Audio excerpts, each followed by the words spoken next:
Gentlemen, in the picture you've just witnessed, you've seen the underworld's challenge, and your government's answer to that challenge. Now, you men have been chosen to represent your government in the fight to stamp out the criminal element of our nation. The Federal Bureau of Investigation trains you to meet the hoodlum on his own ground. It arms you to fight the gangster with his own weapon. Your training gives you every advantage over an underworld that has pursued its vicious course with total disregard for the life and property of decent citizens. But remember, there are no rules in the game of justice versus crime. All criminals are rats and should be treated as such.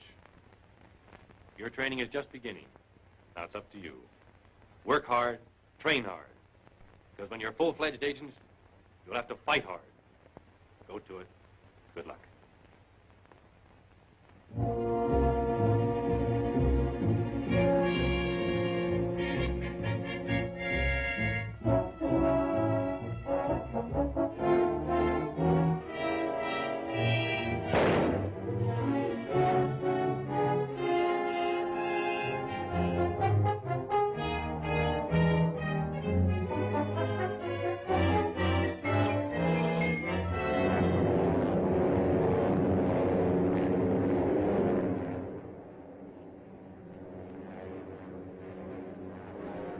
School's over, G-Man. Why, tomorrow you'll be mingling with some of our best criminals. If the director hadn't sent for you to act as our instructor for a few months, I doubt if I'd have made the grade. So you think as a teacher I was a pushover, huh? Oh, no. No, I merely meant that. I understand what you mean, Ron. And thanks for the compliment. But your real teachers are the criminals you're going to run into from now on. They'll chalk up a lesson every time you meet them. If you don't pass, curtains. 5 years ago, a soft-hearted parole board released one of our sweetest specimens. Since then, he's been mixed up in more crimes than you believe it possible for any one man to commit and get away with. We have very good reason to believe he's hiding somewhere in California with his 5 sons. I understand he rules them with an iron hand, and he's trained them each to be a specialist in crime. Paul Stark. He's one man we've got to get and get soon.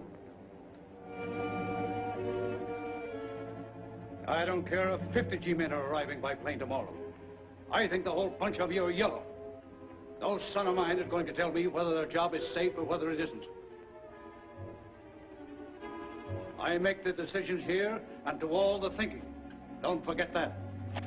Well, I ain't yellow. Give me your gun and I'll bump Dick Tracy. Shut up. Sit down, kid.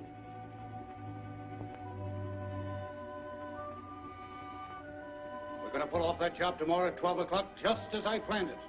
And you all know what to do.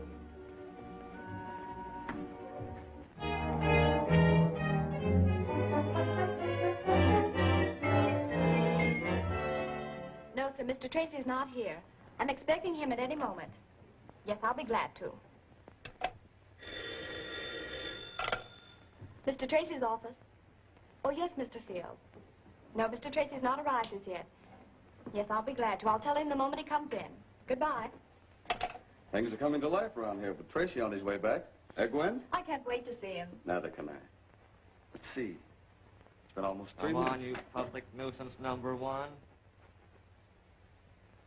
Where's Dick? Yeah, where is he? You're both a little early. He hasn't arrived yet. And they're both bad detectives, too, Gwen. Dick! I was 10 feet behind them all the way down the hall. Hiya, Chief. Boy, it's great to see you. Well, this is what I call a real welcome. I'm glad to see you all. I want you to meet a newcomer, Special Agent Ron Merton. This is my secretary, Miss Andrews. Hello. How do you do? Special Agent Steve Lockwood. How do you do? How are you, Steve? And this is Mike McGurk, Super Sleuth. Glad to meet you. If you ever need any help figuring out things, just call on me. Thanks. And this is Junior, one of my most capable assistants. Glad to meet you, Mr. Merton. How do you do, Junior? I feel as though I've known all of you for a long while. Mr. Tracy's told me so much about you. All for you, Mr. Tracy, and all important. All right, Gwen. Oh, Steve, will you show Ron the lab while I go through these? Excuse me, Ron. Certainly. Okay, this way, Ron.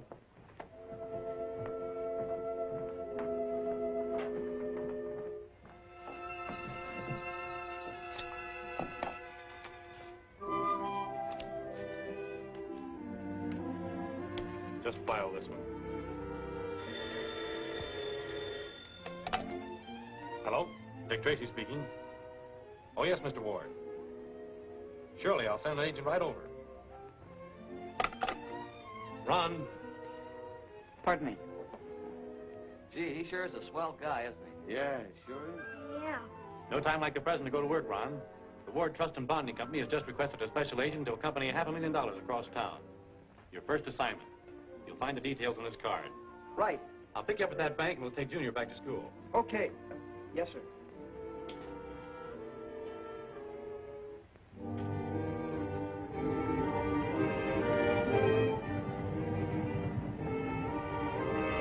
Here they come, Pa.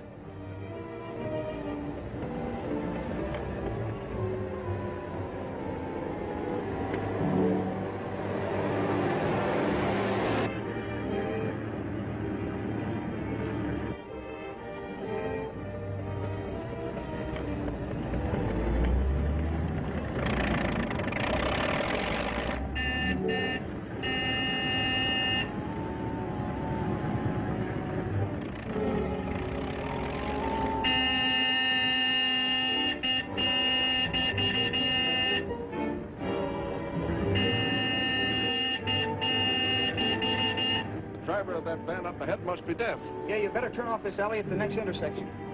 But, sir, we're not supposed to leave our specified route. I know it. But I have a hunch this is not on the level.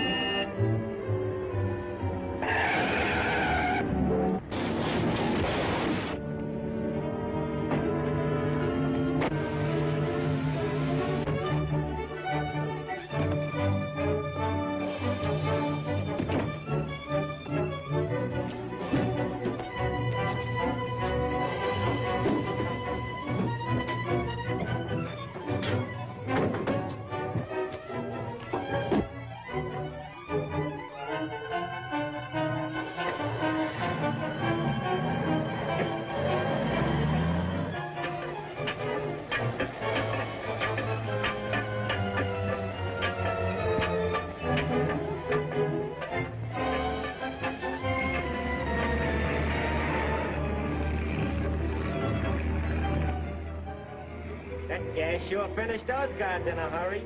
There wasn't a peep out of them.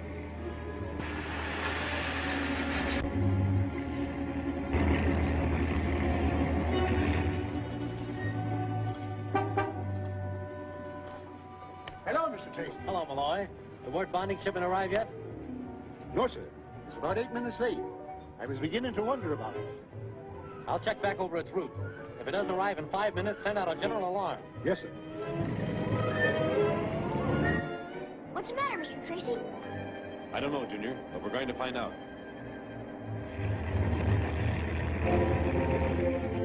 It's almost through. Be careful you don't get a whiff of that gas when she comes open.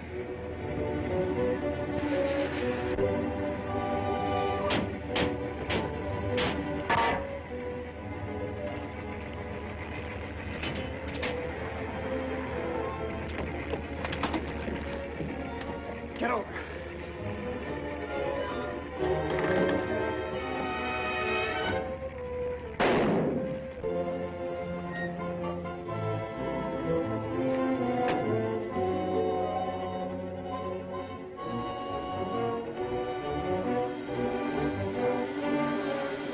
Something is wrong, Junior.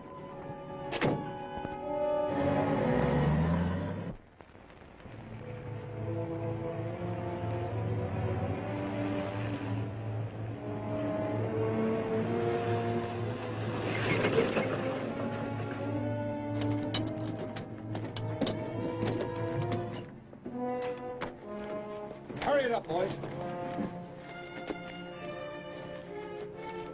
The only car that's come out of this alley in the last 15 minutes, Mr. Tracy, was a Whiteman storage van. Which way did it go? I believe it went down that way. Thanks.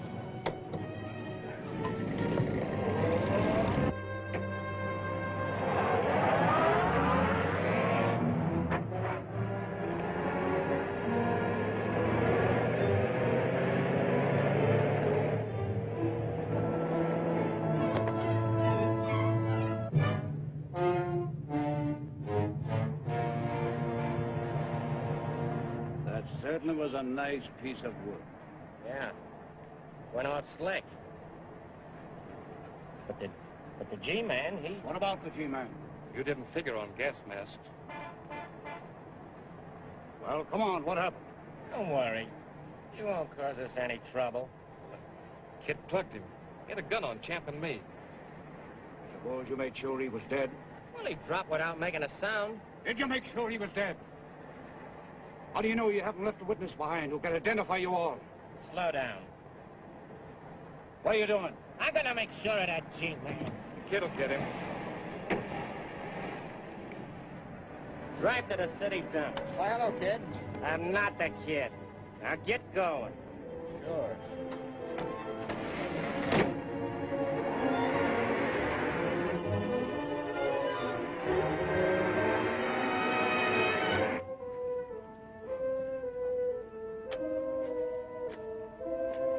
Yeah, just went around the corner, heading in the direction of the city dump. Thanks. Okay.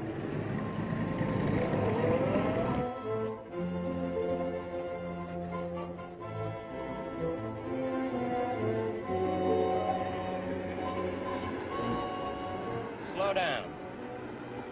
That's the man I'm supposed to meet.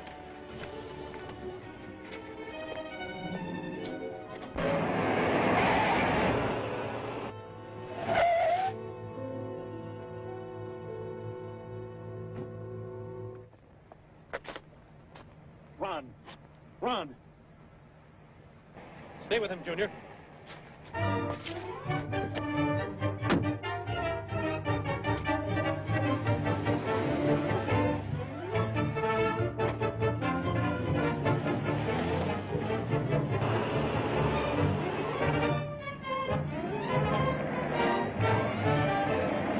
That car touches us, I'll blast you.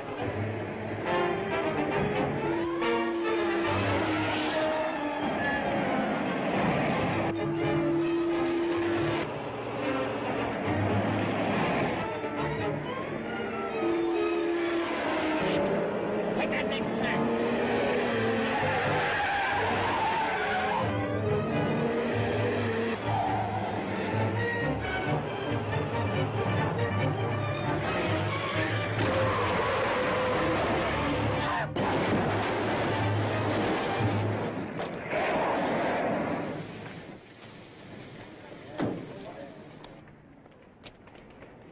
Anybody see what happened to the men inside of that cab? It burst into flames before I got here. Maybe that man can tell you. He was the first one here.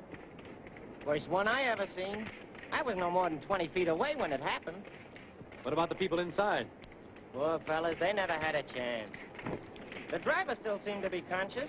I tried to get to him, but suddenly the cab was a mass of blazing flames. You live in the neighborhood? No, I live over the other side of town. I just happened to be walking this way today. You know, the old business, looking for a job. Quite a walk. Yeah.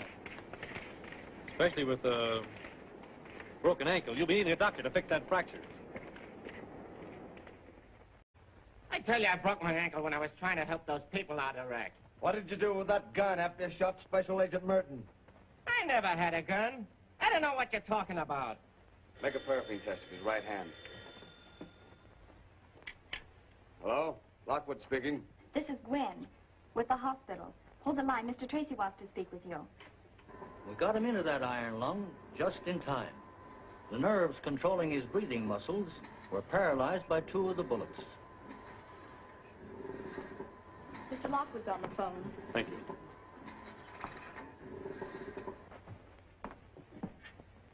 Hello, Steve. The doctor says Ron will pull through. That's good news, Dick. He's still unconscious, but when he comes to, we'll be able to identify that man we're holding. We've just taken a paraffin test of his right hand. Yep, they show up all right, Chief. Yeah, there's no doubt he's guilty. Lock him up. I'll be at the lab in 20 minutes. Okay, Dick. Lock him up, boys.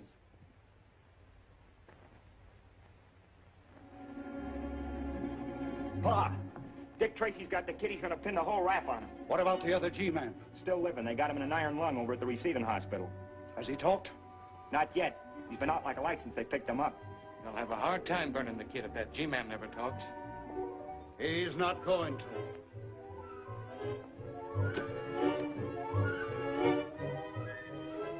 This will check for those footprints we found along the bottom of the ditch. I got it, Chief. I got all the dope on Joe Hanner, the driver of that taxi cab. It was just like you said. I went to the cab company with the number of the cab's license plates, and they gave me his pictures, his fingerprint, and everything. Well, Joe Hanner shouldn't be hard to trace. I think I know where he's gone. I found out he has a brother living in Salt Lake City. I checked all the ticket agencies and showed him Joe's picture. A clerk for the Speedhound Bus Company said he remembered a guy that looked like Hanner buying a ticket for Salt Lake. Good work, Mike. That's using the old noodle. If we bring Hanner back here, a lot of missing pieces will fit into the puzzle. Why do you suppose he beat it? Very obvious. He didn't want to identify his passenger. You and Mike hop the plane for Salt Lake and bring Hanner back. Right.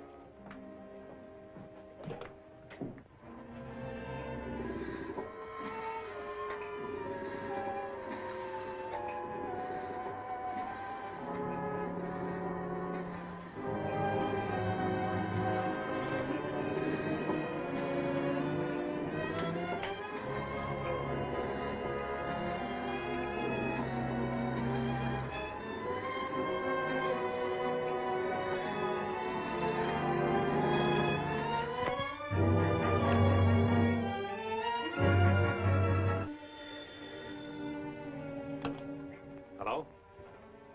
Yes? Oh. All right. Yes, I'll be right over. What's happened? We've lost a great guy, Gwen. Ron's gone.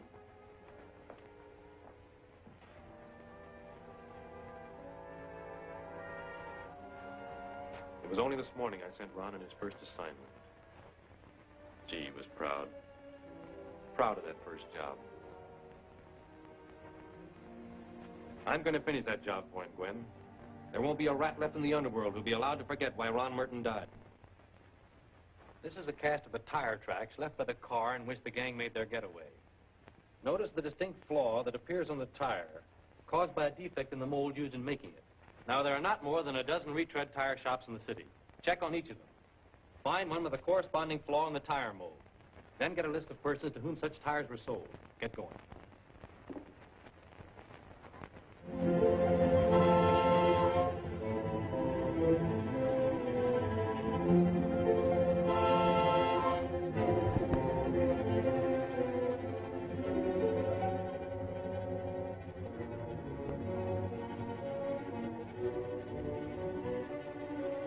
G-men are holding a suspect whom they believe Hanner will identify as the man who did the fatal shooting. I guess it's all up with the kid now. Why, the best mouthpiece in the country couldn't save him. If that taxi driver puts a finger on him. Yeah, if it wasn't for him, the kid would have a chance. They'd have a hard time proving he was in that cab. I've got a plan that'll keep Hanner from ever laying eyes on the kid. Snub, drive straight to the ridge with that equipment. Okay. You leave in the sedan about a half an hour. I'll pick up Champ and meet you tonight at the beam station. Right.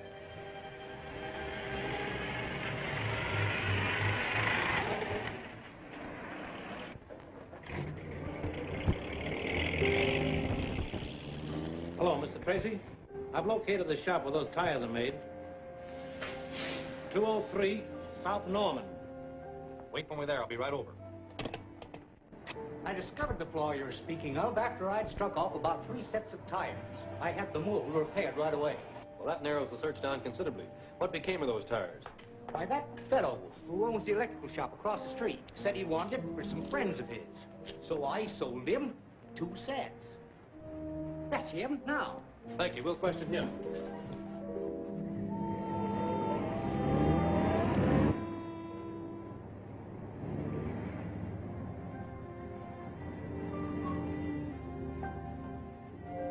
That car has the same kind of tires we're looking for. I'm going to follow it and see where it goes. You question the men in the shop.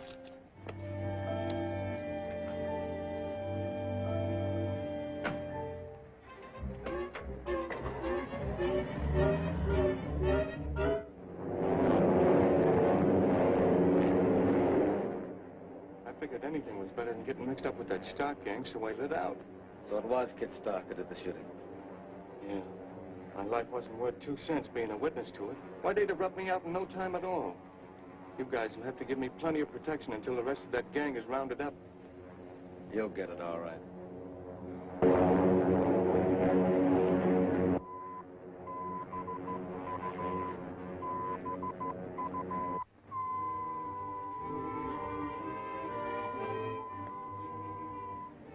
That's him. Come on.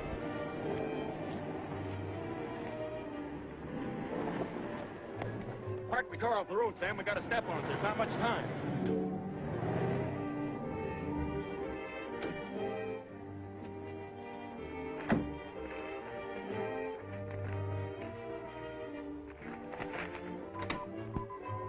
All right, keep quiet and you won't get hurt. Okay, Jim, time up. Get up. Come on. Keep watch outside. Hey, what are you guys up to?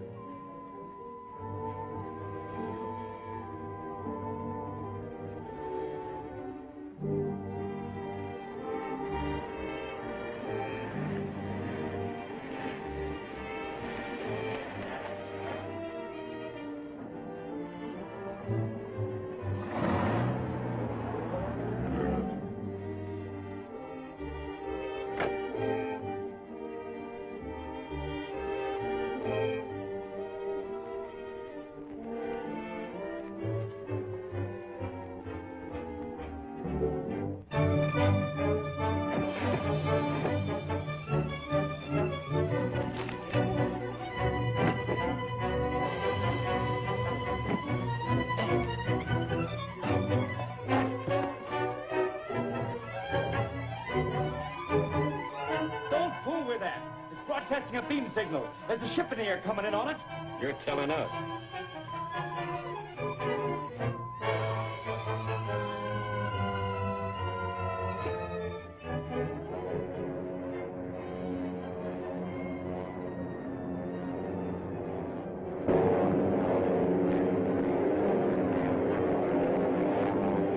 Oh.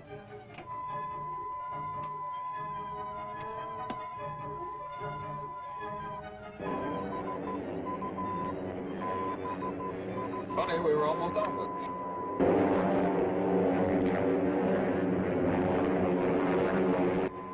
Better veer north a little.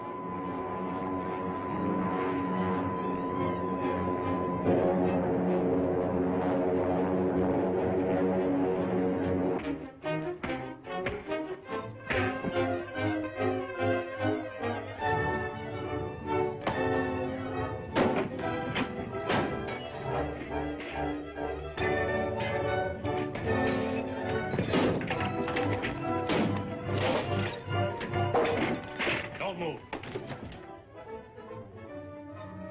All right, stick him up there.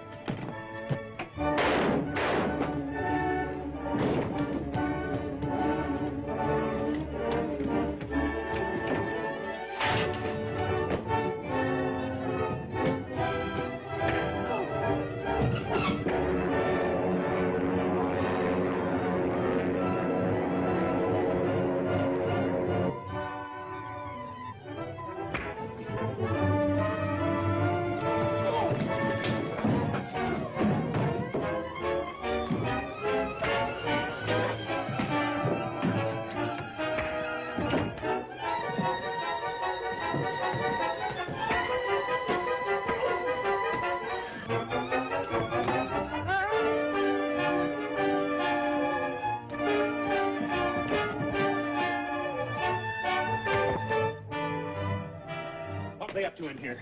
They wrecked the beam, cut it off, then smashed all the equipment. What ships are in the air? Flight 9 coming in from Salt Lake. And there's a low ceiling. They'll need the beam.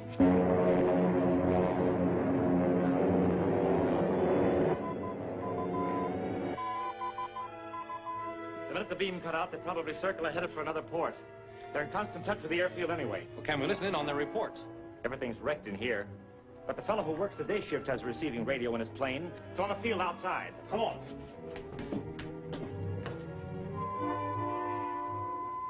I'll give it 15 more minutes. Listen. Calling municipal airport. Flight 9 checking in.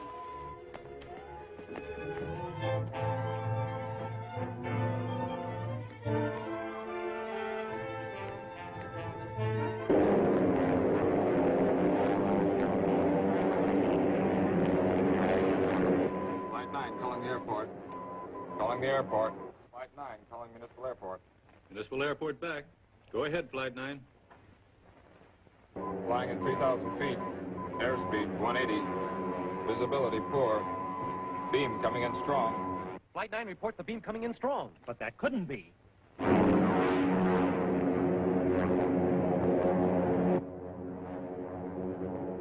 One of them kept looking at his watch, and at a certain time they cut the switch. That's it. When they cut off that beam, the rest of the gang started a false one somewhere. A false beam that is leading the ship to disaster. How long would it take you to warn the airport to broadcast a message to that plane? I could drive to a phone in 5 minutes. Is this ship gassed up? Yes. I'm taking off to pick up that false beam to locate its source. You get to that phone and warn the airport before it's too late. Hurry. Contact!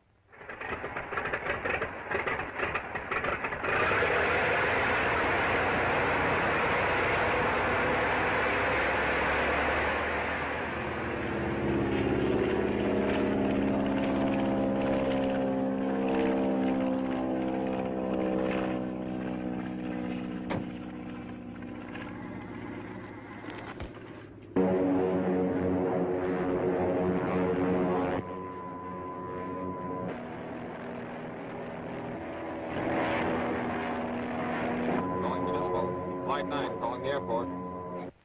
Come in, Flight 9. Visibility still poor. Figure we've cleared the Coldwater Mountain Range. Beam signal strong.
What's that fool trying to do?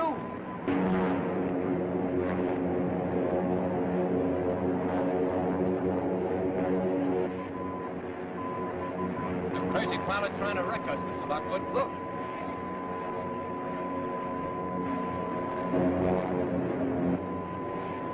It's Dick Tracy. He's trying to warn us. Rise, rise!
What's that fool trying to do?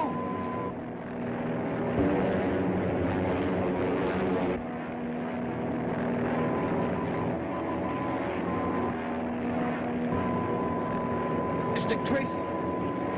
He's trying to warn us. Rise, rise!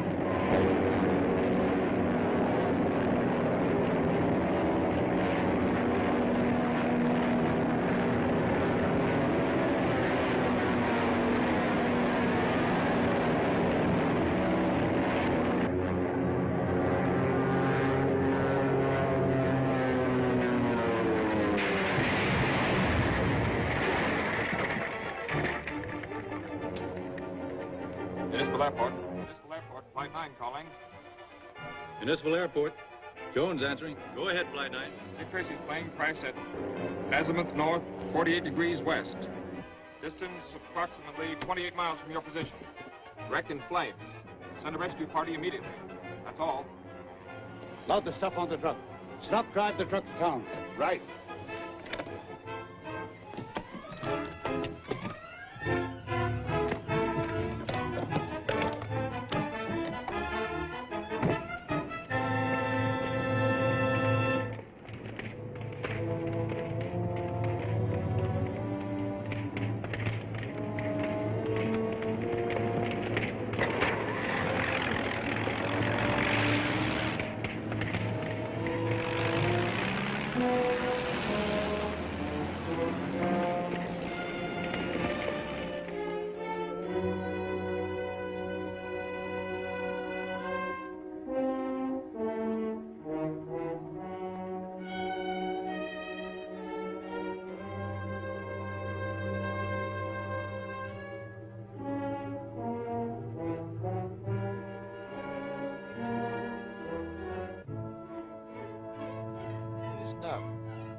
There isn't much to that fingerprint. It'll do. We can identify people from much less of a fingerprint than that. And I'm hoping this print will lead us directly to the Stark gang. We'll shoot this to Washington in a few hours. We'll know all about Snub. That's a funny name. That's his moniker. Moniker? What's that mean, Mr. Lockwood? Well, that's his nickname. If he's a criminal, we'll probably have that on file, too. Do the G-men know all the crooks' monikers? Well, most of them. Gee. Gwen. Get me Washington on the teletype, please. Yes, sir.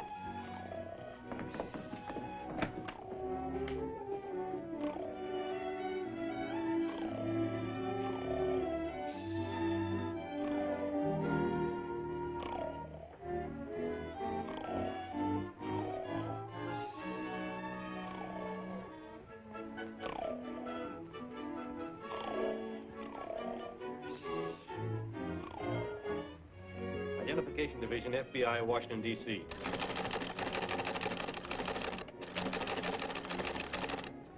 Teletype me all information you have on person, nickname Snub.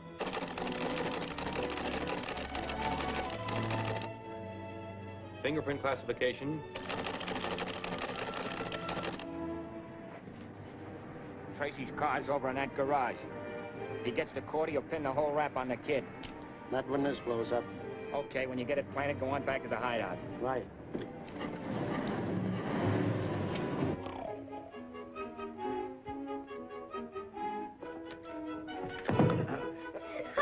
Bring him on. I'll fight all 17 of them. Junior, leave Mike alone. We'll be at Criminal Court, Division 9. The Kid Stark case opens in a half an hour.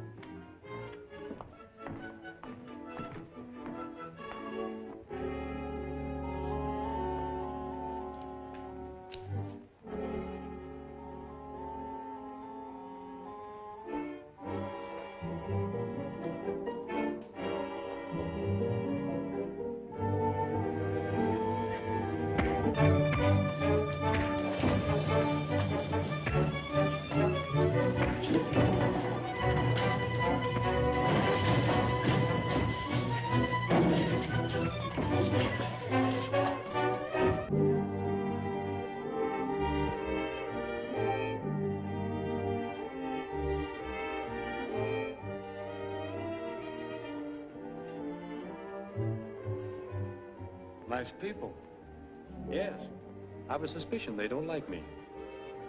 Look after them, Steve. I've got to get to court. Right.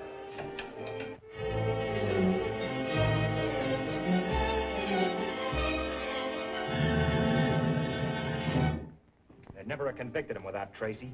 Yeah, and if you'd stuck around and seen if that bomb was in that car like it should have been. Shut up.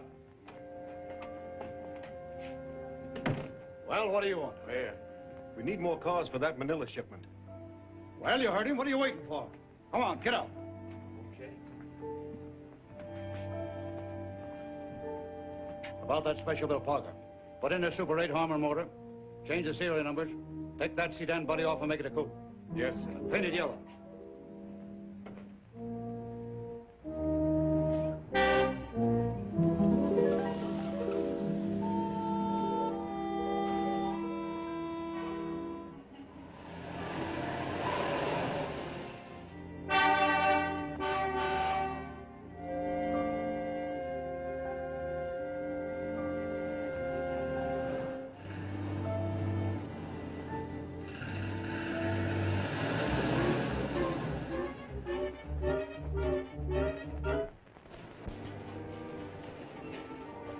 Cool it down, put in a Drake mortar, and paint it a two-tone green. Right. Hey, Snub, strike it. Okay. It was easy. Why, she even left the keys in the car. Can you imagine anybody being so dumb?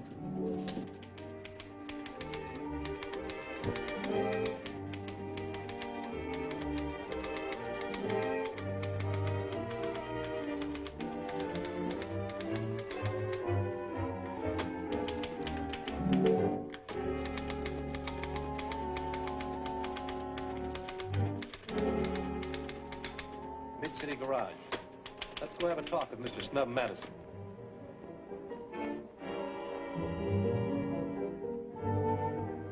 Yeah, Snub worked here until last week, then he quit. Why? Why, because he... Say, listen, mister. I didn't ask him why. He just checked out, that's all I know. Let's go, Steve. Thanks.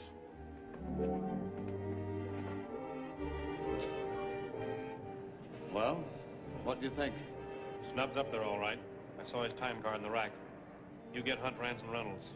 I'm gonna have a look around. Right.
When you get this one changed over, start them all for the dock. Okay. Come on, let's get the money ready.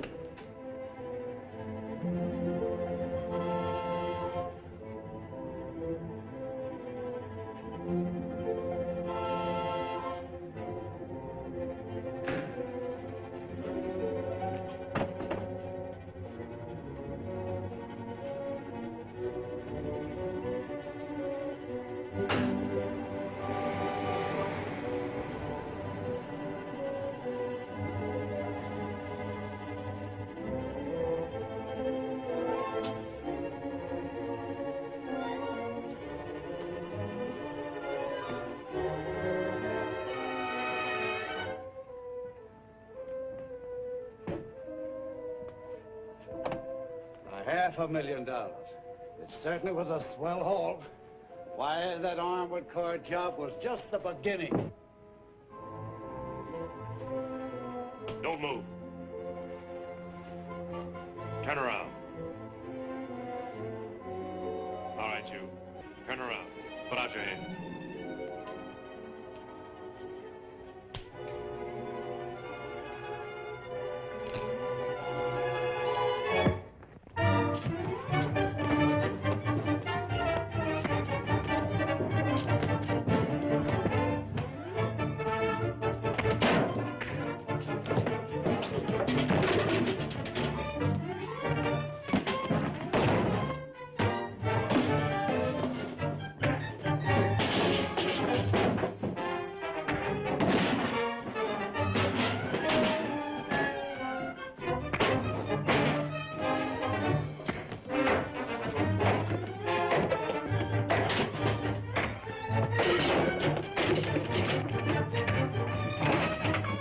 Come on, boys. Hurry up.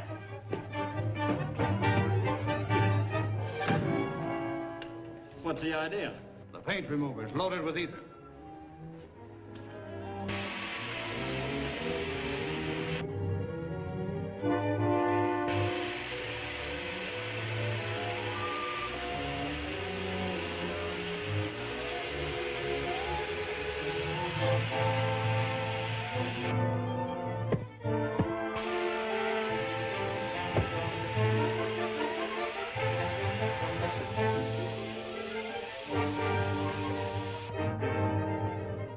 Look out, he's going to shoot.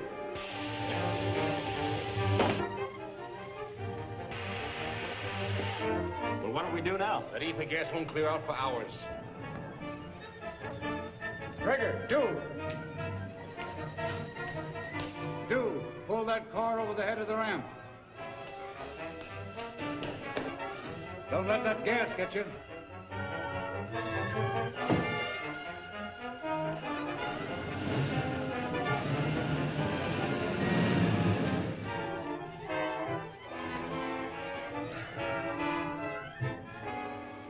Put him behind the wheel.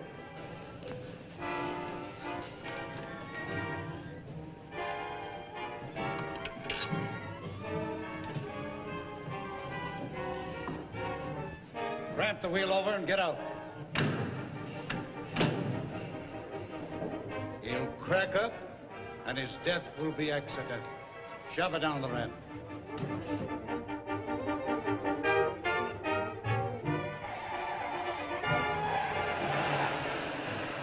That evens up for the kid.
Look out, he's going to shoot.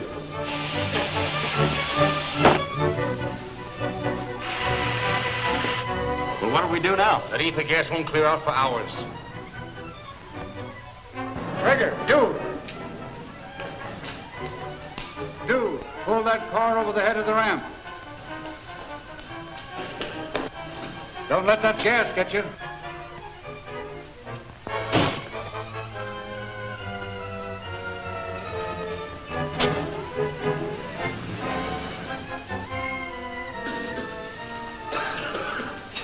him over the ramp. Put him behind the wheel.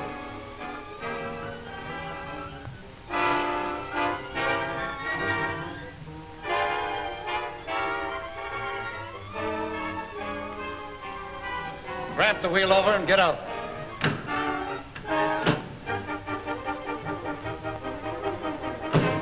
He'll crack up, and his death will be accidental. Shove it down the ramp.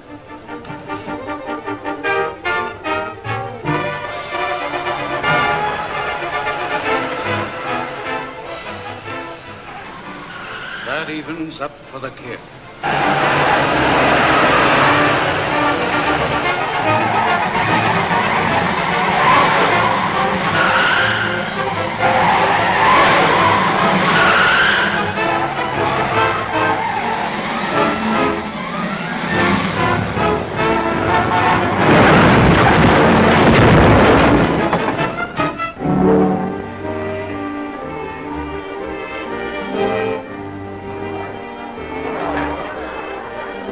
Are you all right, Dick?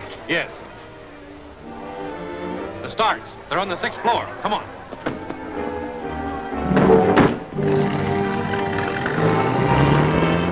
You fool! That gas will knock us all out. Well, how about the money? We got to leave it out the back way.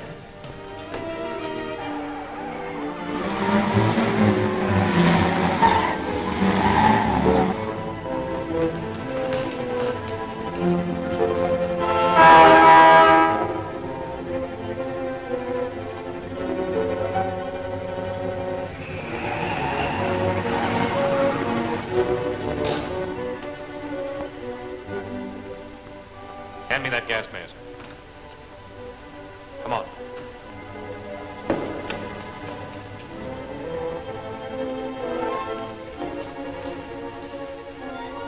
Stand back.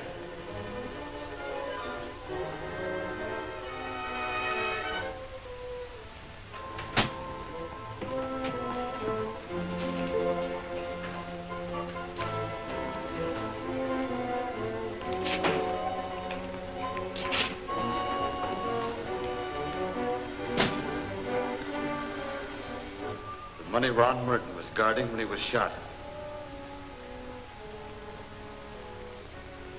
That wall's a fake. There are machine shops on the other side. We'll break it down. They'll be gone before we can break through. They're bound to leave clues. We'll fingerprint the place and take their files and correspondence. You men bring the money. Come on, Steve.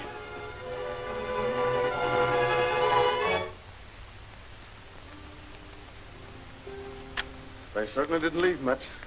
Clever guy, that Stark. All prepared to move out. As we were taught in school, a criminal always leaves something. Here's a slim chance. Maybe something's written on this. We'll test it.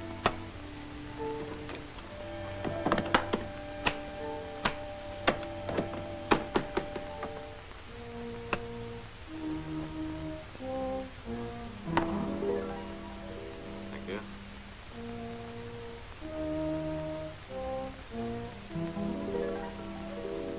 Baron Kroner. He's a spy, isn't he? Worse than that. He buys naval and military plans and sells them to any nation that will pay him. I wonder what he wanted with the Starks. Check on Kroner. Take Rance, Reynolds, and Hunt and cover all his activities for the past week. Make a list of all his telephone calls and copies of all the telegrams he sent and received. Right.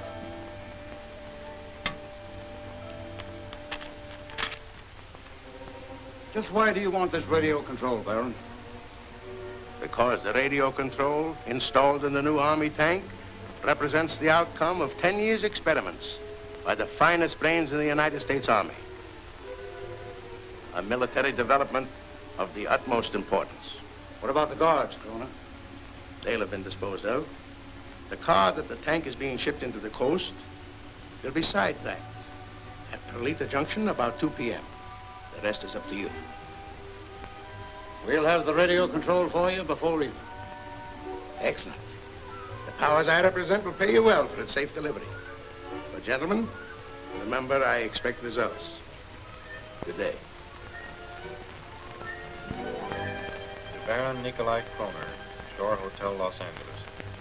As per your instructions, the fire machinery on train 74 will be shunted onto siding at Perlita Junction about 2 p.m. I checked with the railroad, and there is no farm machinery on train number 74. Where is Perlita Junction? In the mountains near Lone Peak. Only a small switchback. Gwen, call in Hunt, Rance, and Reynolds right away. Yes, sir. By 2 p.m., we'll all be at Perlita Junction.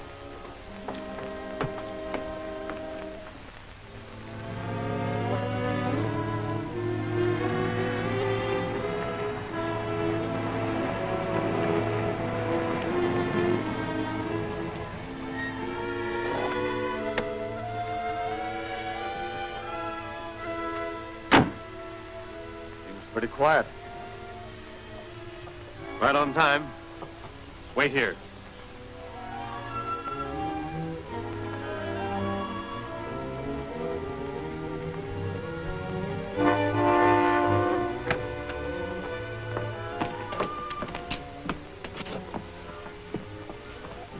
How long have you been tied up? About 10 minutes. I'm sitting here taking a message when some men jumped me. Telegraph to the sheriff's office and have them get I up. can't. I can receive messages okay, but they've wrecked my sending key and opened the circuit. I see. Get word to as quick as you can. Come on, Steve. Let's go, men. Siding's over there. Take it easy. Hurry it up, boys. We'll drive her down to the ravine. We'll need time to take that radio control out of her.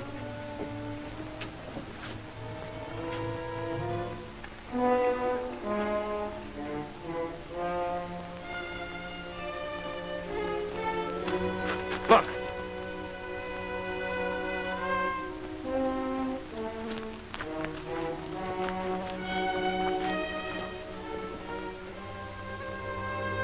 I get it now. They're after the new Army experimental tank. Stark! Stay where you are. It's Tracy! G-men! Let him have it!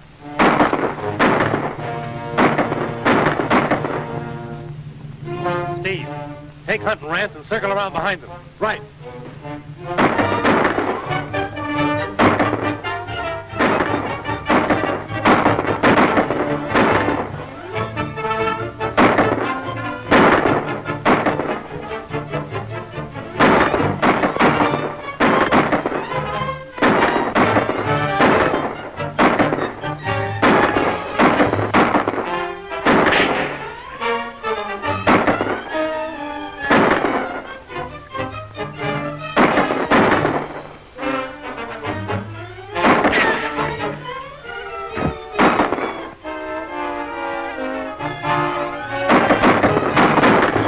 Here.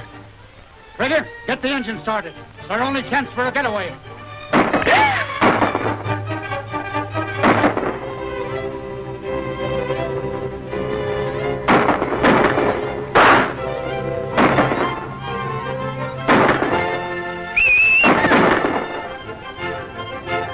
Come on, boys!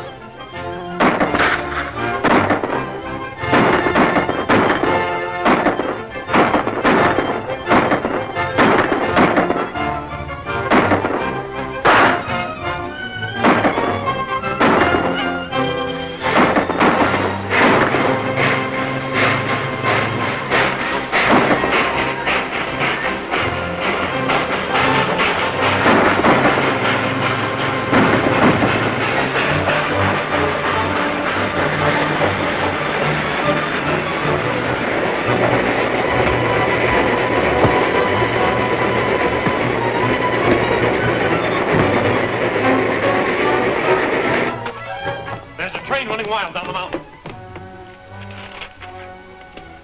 Number 19 coming up the grade right now. It's a passenger train. They'll hit head on. Isn't there a switch off halfway down? Yes, but I can't get word through. Lockwood, he's on that train. Steve? Keep trying to get through. McGurk, you stay here. The rest of you go down the road and see if you can find the Starks. I'll cut across country in the tank. Right.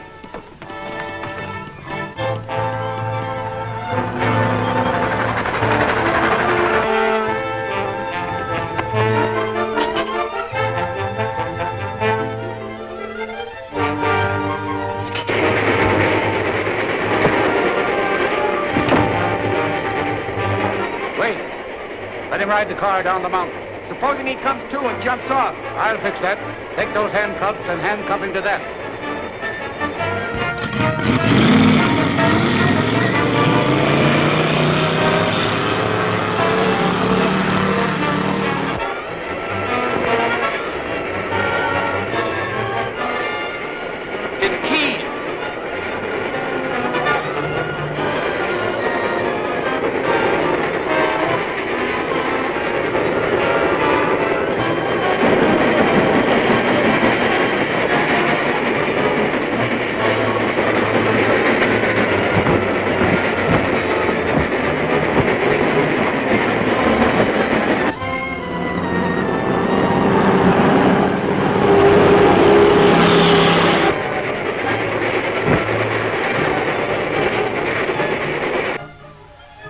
This may do it.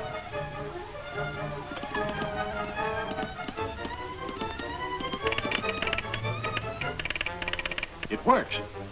I can only stop that passenger train.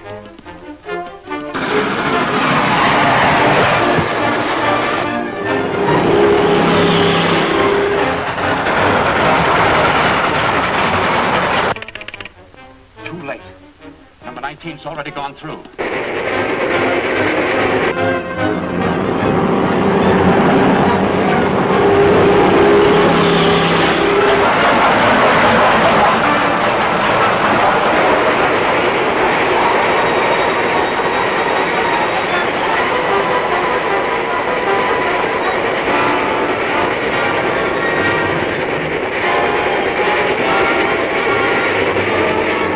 One more chance. Gomez Junction. I can only get the operator in time.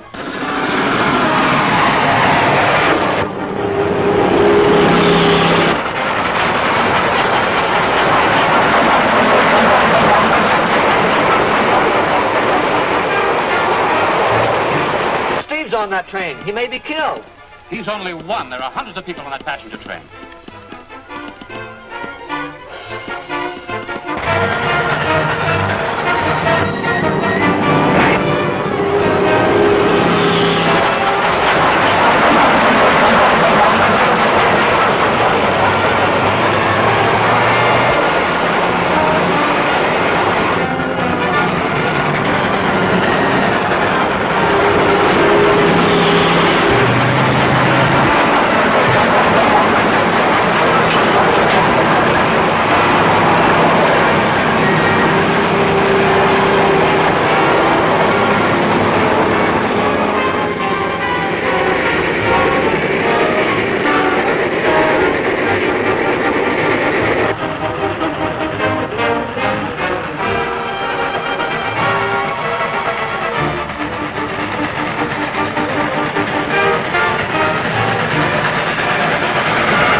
Are you boys hurt? No, we're all right. Can you get word through to Perlita? Sure. Tell the FBI men to pick up Tracy and Lockwood here. Right. No use looking further for the Starks. Let's go. Dr. Worthing, we have made all arrangements to destroy your new 200-inch lens unless you pay me $50,000.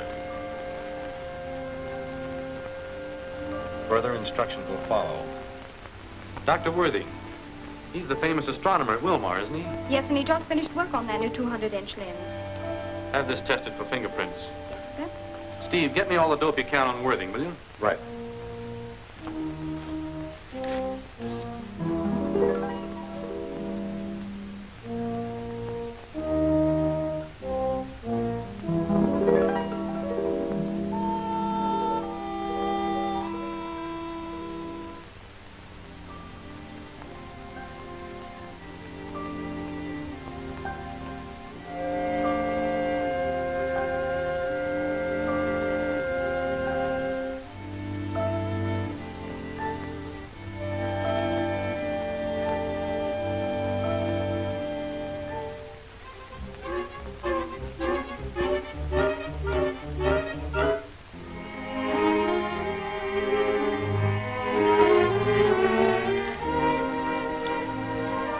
We're at their mercy. We cannot move the lens. It would take a week even to load it onto a flat car. Well, I'm sure we'll be able to protect it here, Dr. Worthing. I hope so. It represents an investment of $250,000 and 7 years of hard work. 7 years. Yes. I hope Mr. Clark will be able to convince them that we can't pay this extortion money. Convince them? You mean you're in direct contact with them? A second note last night told us to have the money at a point on the upland highway exactly 6 miles east of Holloway at 10 this morning. You know, Mr. Clark is as deeply interested in the telescope as I am. And you sent him to meet them without the money? Only a dummy package. He's going to plead with them in the interest of science. This is serious. I hope we can get there in time to stop him.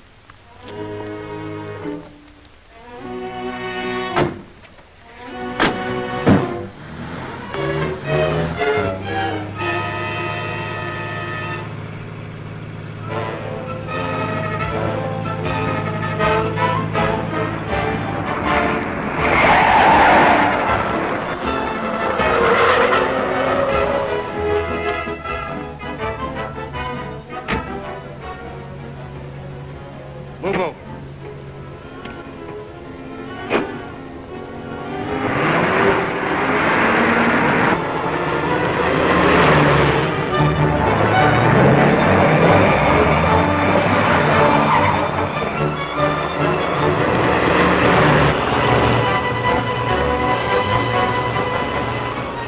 That's his car, all right. The other one might be a contact car.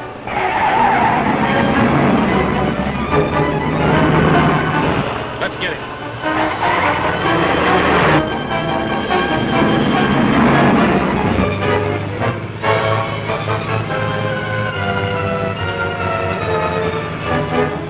We're being followed.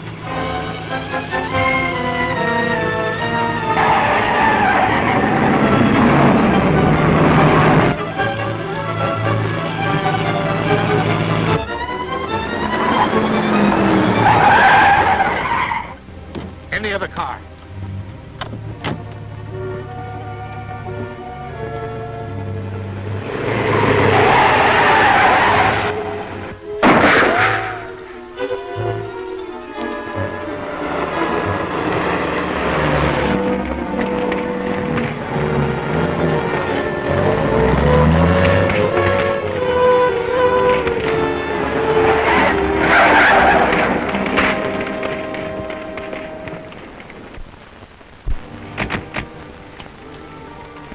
I guess that stops us. Yes. We'll get back to the observatory and help guard that lens.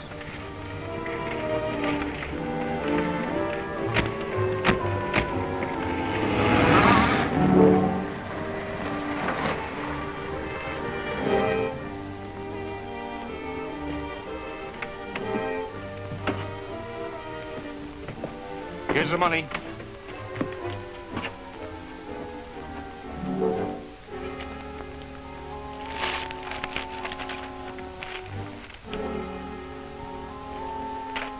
Very clever, aren't you? I expected you'd try an old trick like this, so I had you brought here. You're going to write a note to Dr. Worthing explaining how important it is for him to come through. My reason for coming was to explain... Forget the explanation. We want cash. That's just the point. All of our available funds have gone into building this new telescope. We can't pay you $50,000 or any part of it. He can pay it if he has to. Look that over.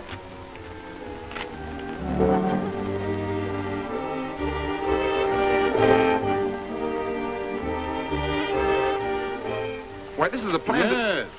That's how we intend to destroy the lens unless he pays. Simple, bound to work. Yes, I'm afraid it will. Perhaps you will write that note for us now. I guess that's the only way. I'll tell you what to write.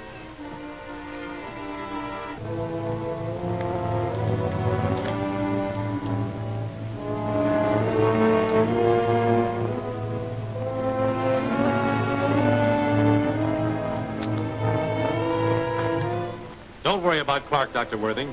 If they planned to kill him, they would have done so when they first found him. I hope you're right, but I'm still greatly concerned. Meanwhile, I suggest that you close the place to all visitors. The crowd's already gathered for the afternoon lecture, and I hate to disappoint them now. Wouldn't it be all right if I just run through this one lecture and then close up? If you do, it's on your own responsibility. Doctor, I found this note pinned to the lens house door.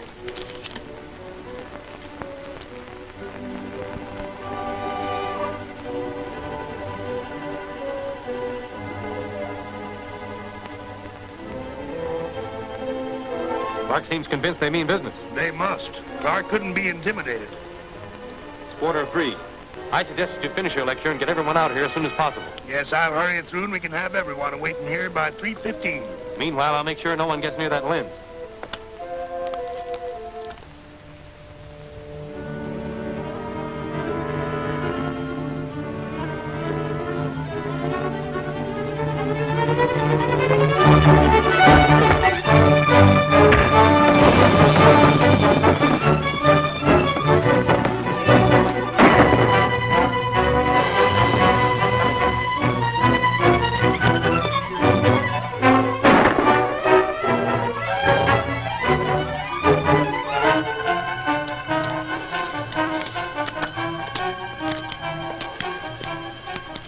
Shall we go in? No, we better stick around and see what happens.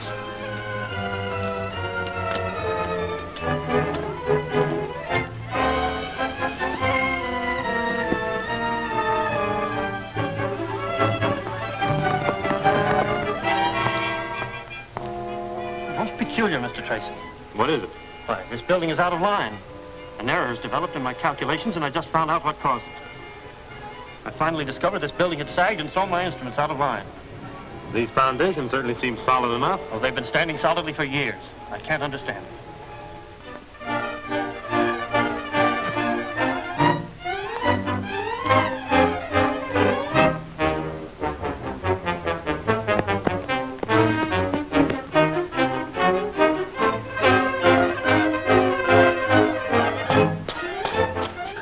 They tunneled in from the...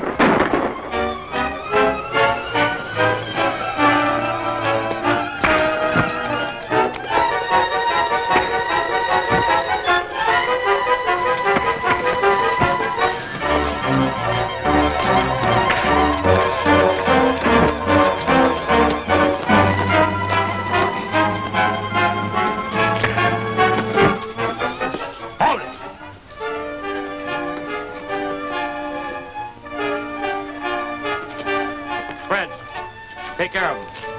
Steve, you and Mike come with me. Okay, Dick. We better set off that blast and scram. Well, why take a chance on that?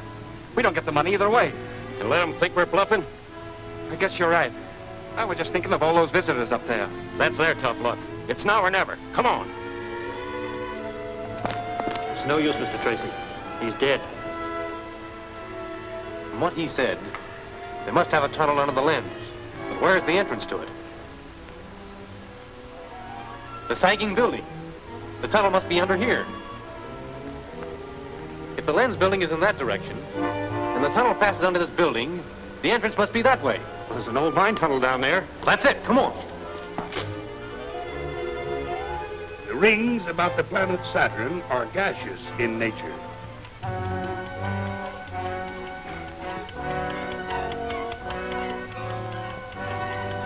Hurry it up. That only gives us 5 minutes.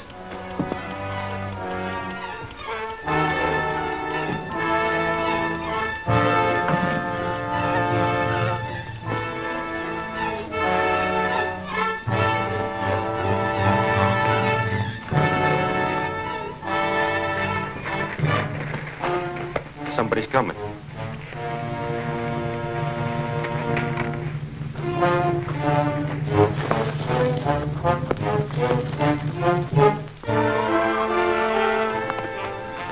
This is it. Stay here, Mike. Come on, Steve.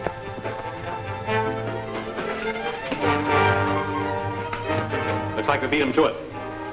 There's enough dynamite here to blow the top of the mountain off. Yes. And all those people still in the lecture room. We gotta get this stuff out of here. Wait a minute. I hear a clock ticking. We must have placed a time bomb to set off this dynamite. We've got to find it.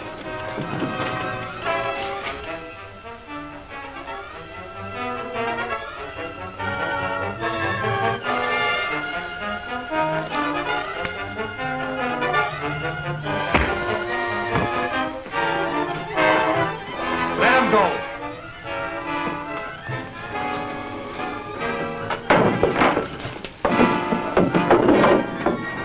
That ought to hold. Come on. I was standing, Doctor. There was a couple. Keep quiet, Mike, will you? And help us with these boxes. Yeah, I know. But there was a guy. I'm telling you, there was a couple. Come on, Mike. Give us a hand with these boxes. We've got to get them out of here. I know, but I'm just trying to tell you what happened. I've got it. Set for 3 o'clock. Come on, we've got to get it out of here.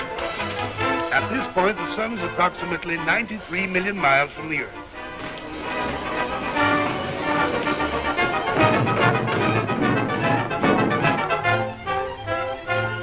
She's due now.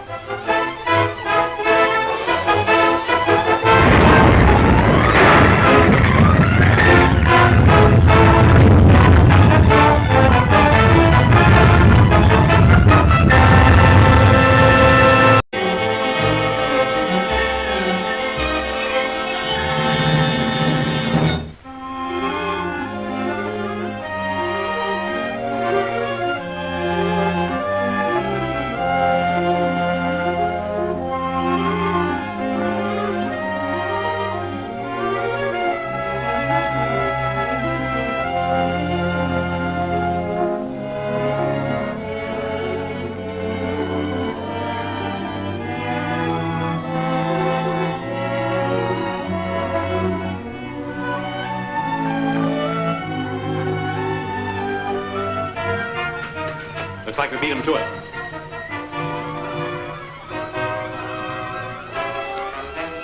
We got to get this stuff out of here. Wait a minute. I hear a clock ticking. We must have placed a time bomb to set off this dynamite. We've got to find it.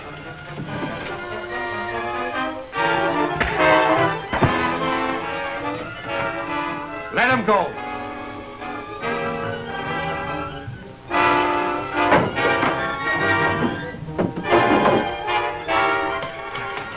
I was standing, Doctor. There was a couple. Keep quiet, Mike, will you? And help us with these boxes. Yeah, I know. But there was a guy. Come on. I've got it. Set for 3 o'clock. Come on, we've got to get it out of here. She's due now.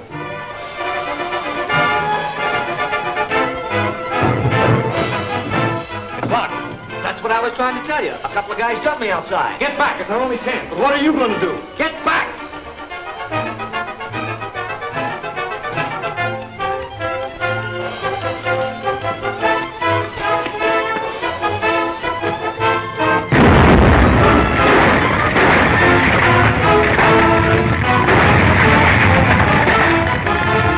Let's get to the plane.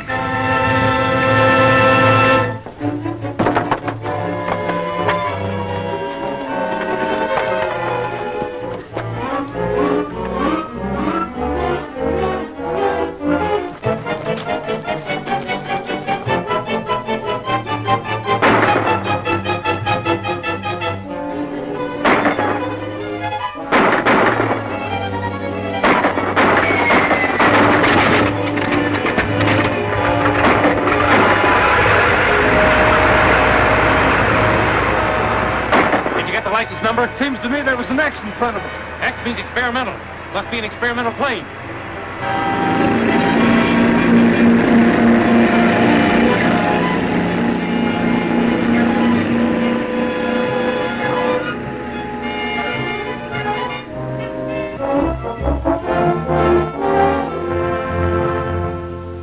Low-wing mono, 5.5 dihedral. There's a slight angle of incidence. That's about it. Looks very efficient to me. Thanks, Mac. Okay.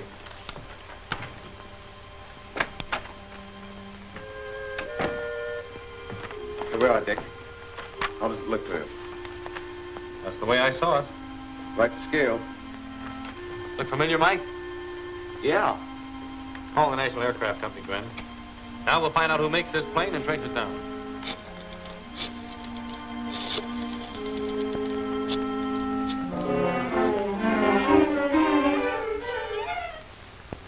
Sit down, Mr. Tracy.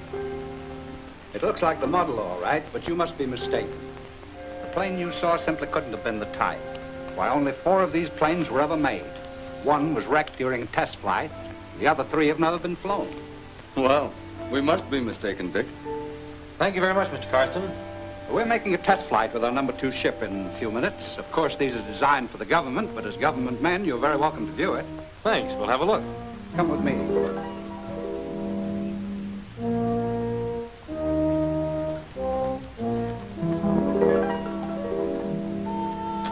It's designed to climb faster and higher than any plane yet made. Certainly looks efficient. You'll excuse me, I have some final instructions from my pilot. Certainly. I still believe it was a plane like this one that we saw. Something fishy somewhere. I'm going to stow away on this test flight. I might find something. You cover up for me. Right.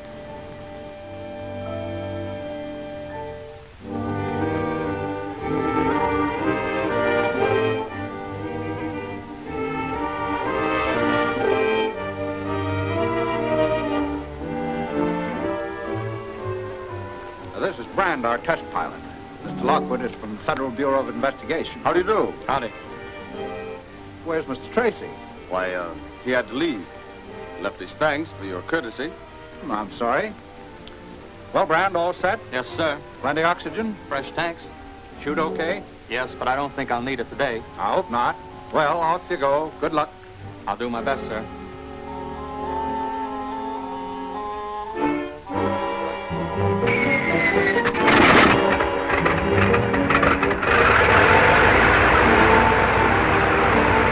Now watch her climb. Very pretty.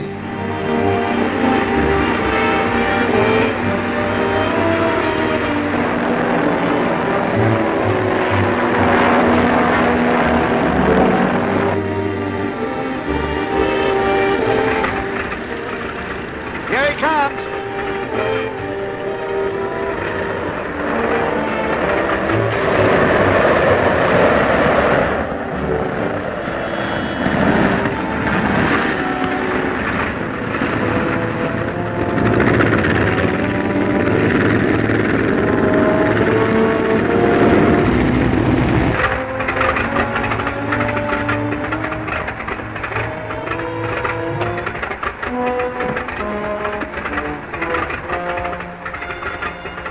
Made it so far. Nice going.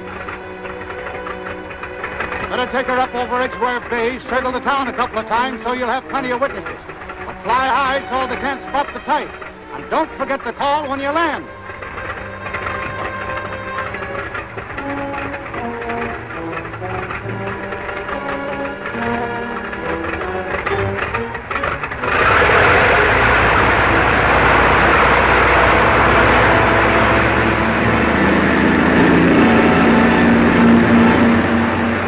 Get going, Pete.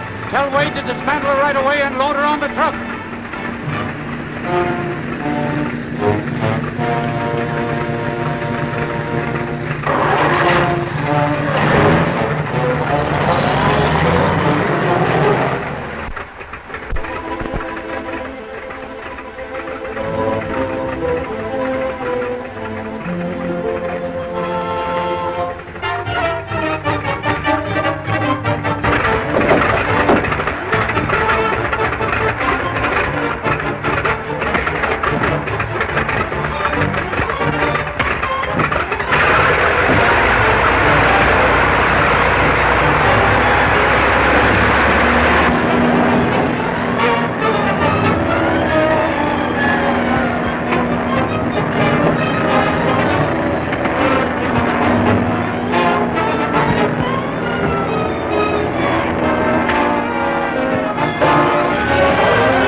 Okay, Pete.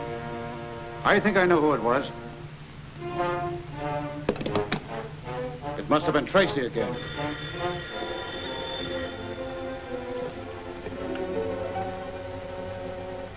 It's Brand. Everything worked perfectly just as planned. Yes, listen. We're pretty sure that Dick Tracy was in your plane. Dick Tracy? Pete discovered him. There was a fight. Leave it to me. I'll lie like a trooper and put Tracy right on the spot. Right.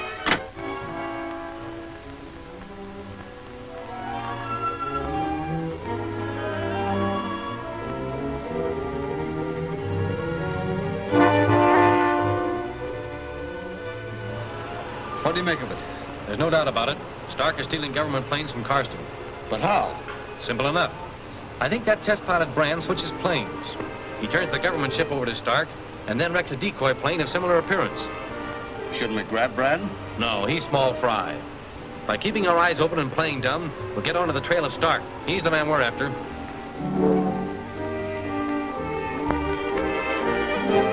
It all sounds very irregular, but I've assured Mr. Tracy that there must be some logical explanation. There is. You see, I had just passed 16,000 feet. Everything going beautifully when I discovered a leak in the outside oil line. Union's too light? That's it. We'll double the size in the other models. So I spot a good open field over near Sierra Bonita, and I sat down to fix the leak. But the two mechanics there, were you expecting trouble? Of course not. A private plane from Glendale made a forced landing there this morning. Those two mechanics were sent out from the factory to get the ship going. They were just starting back in their car when I dropped down. There, you see. With their help, I fixed the leak in a jiffy, and was just about to take off when I discovered Mr. Tracy hiding in a tail. Did you see or hear anything that conflicts with Brand's statement? No. I couldn't see from where I was, and the roar of the motors. I'm afraid, Mr. Tracy, that your imagination ran away with you. You G-men are so in the habit of suspicioning everyone. I might have been mistaken. You were when you thought you saw one of our ships at Mount Wilmot. I think he's right, Dick. Let's forget it. I'll vouch for Brand. He's a swell pilot and above any suspicion. Thanks, Mr. Carston. Now, Brand, how about that accident? Well, she was handling perfect. I was just over the beach at Edgeware and climbing nicely when I saw a trickle of gas across the floor. How come? Well, I checked the fuel line, and sure enough, the tube was cracked and bent. Next moment, there was a burst of flame, and I bailed out right then. I'm mighty glad you escaped, but how do you account for the break? Well, I don't like to say. Come on, let's have it. All right, I will. When I was trying to eject Mr. Tracy, one of us must have kicked or fallen against the tubing and cracked it. Well, Mr. Tracy?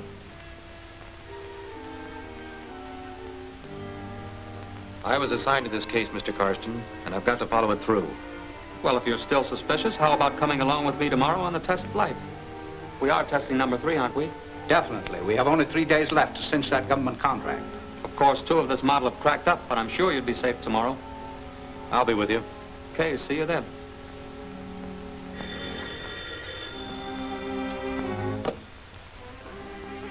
Brand.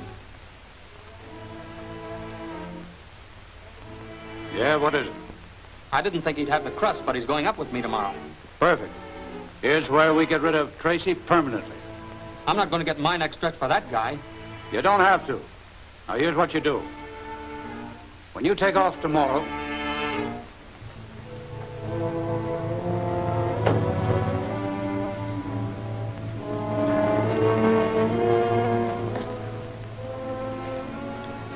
What's this? Ordered 2 full tanks of oxygen. Want to be sure we have plenty. That's right. Can't have anything go wrong today.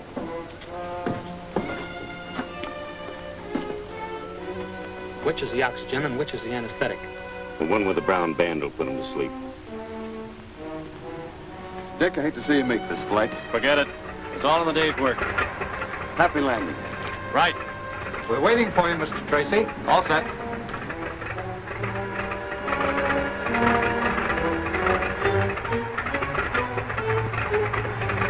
Those are the oxygen tubes. We'll need them in about 10 minutes.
what you say is hard to believe.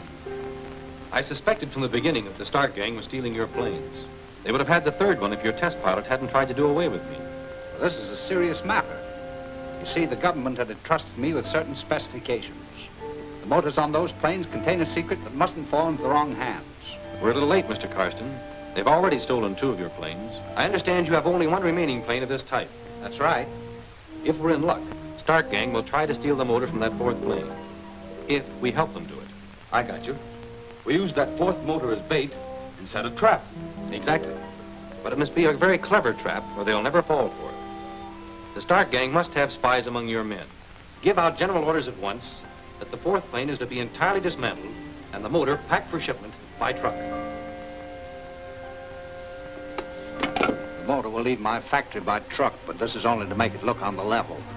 The second truck, looking exactly like the first and with the dummy motor in it, will continue on the journey. Tracy figures he'll be able to follow you after you hijack the dummy motor and in this way be led to the hideout. Very nice of Tracy to tell you these things. Does he suspect you? No. Maybe Tracy doesn't know the money that foreign agents will pay for a few government secrets. I wish the deal was complete and in the bag. Eh, getting nervous? There's no need. We've got Tracy just where we want him. Tell me more about that automatic radio signal that is supposed to guide the G-men to wherever we take the truck. It will be concealed in the crate containing the dummy motor.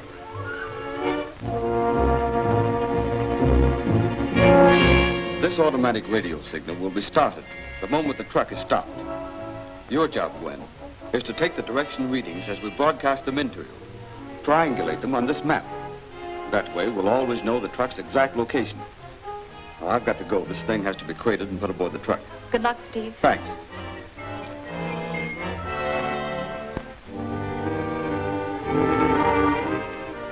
They'll drive straight to Bakersfield.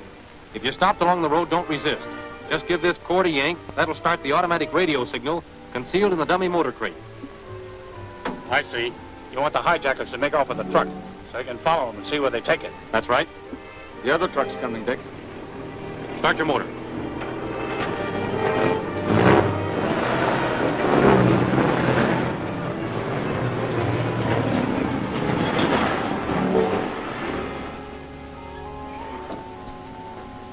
So far, so good, Mr. Tracy. But the real motor is in this truck. I don't want anything to happen to it. I'm going to ride with it to the government warehouse. That's a good idea. Come on, Steve.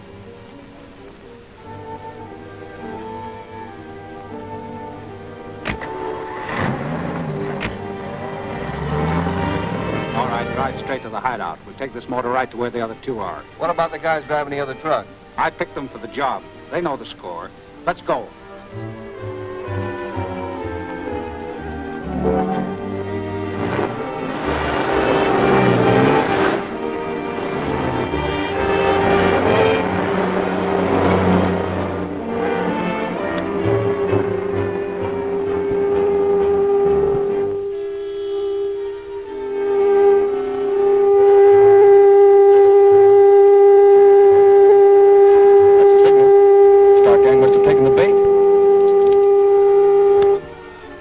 Tracy calling. Calling headquarters from location 12. Radio signal coming in from north 11 points west. 11 points west.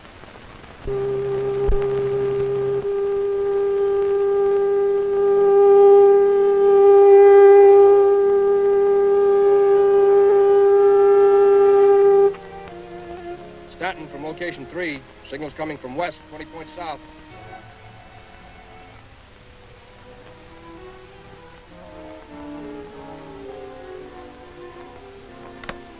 Headquarters calling all cars.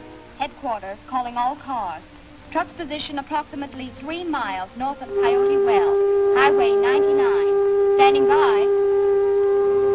Calling Stanton. Calling Stanton. Proceed to location 5 and stand by. Stanton back. Okay.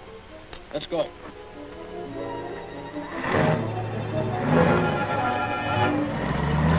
We better head north.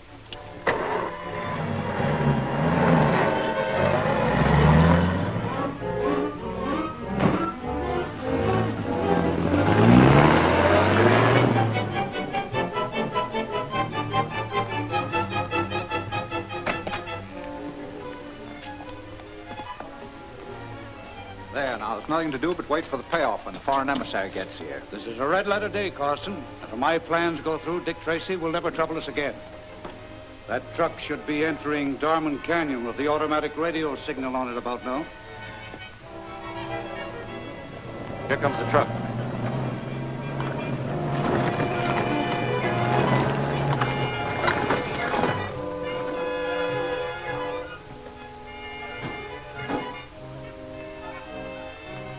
Come on, help us plant this dynamite. What's the gag? You'll see. Give us a hand with these cases. We're taking them up above.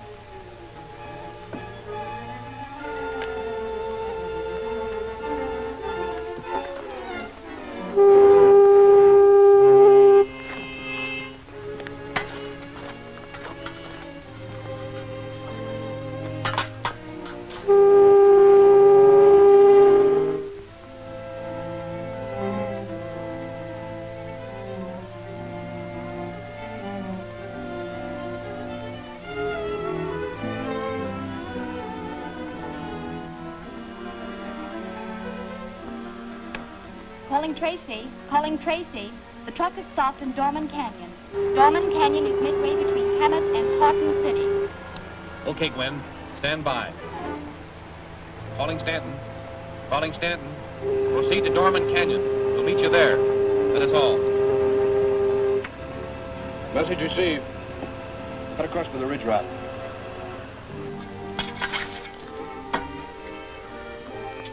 Well, this'll give them a real welcome. It'll take a month to dig Tracy and his men out of that canyon after we blow the walls down on them. I'm going to move the car out of the canyon so they won't see it. Take the next turn into the hills.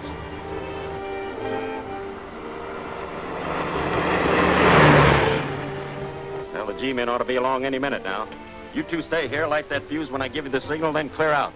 Right. Come on, dude. We'll watch for him.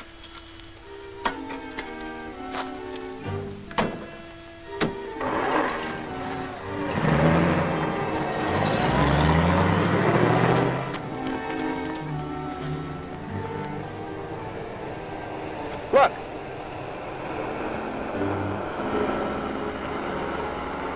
That's the first of them, all right.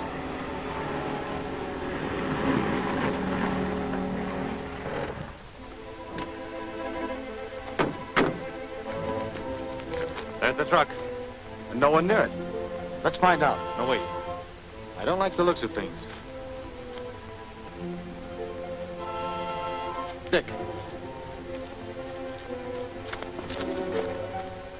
Those tracks. They're still wet.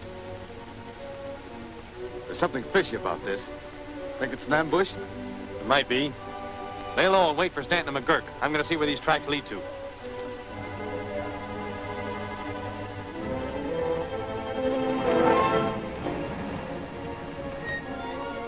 If we detour, we'll be another hour. Let's chance the road we're on. Okay. Tracy will be there all right. He's coming in the other way.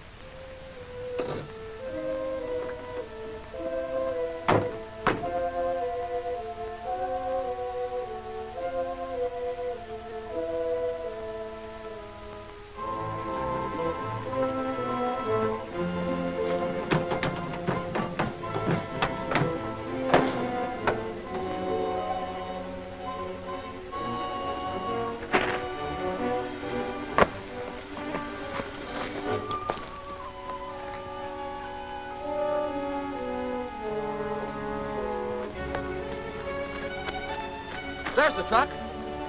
I wonder where Dick Tracy is. He'll be along. Let's investigate.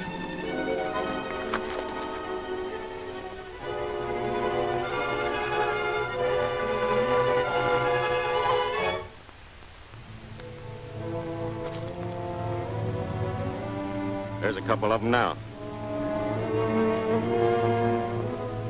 I'll signal for the explosion when they get near the truck. What about Tracy? Oh, he may be wise to us. Let's get this over with.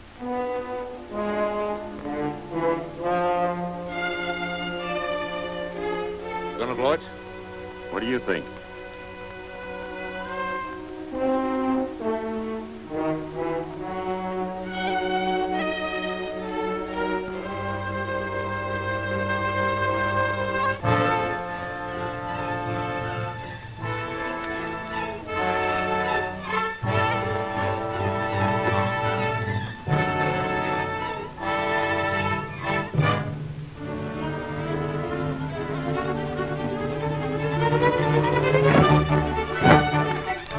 Don't shoot. You'll warn them away from the truck. Stay here.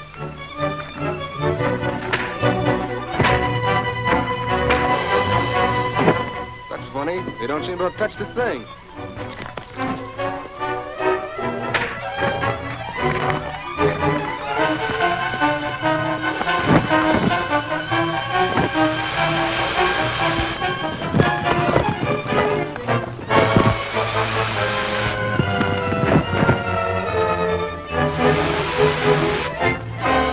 Tracy hasn't got a chance.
There's a couple of them now.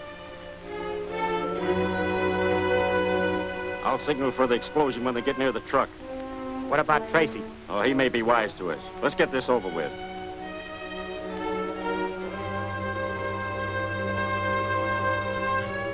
Gonna blow it? What do you think?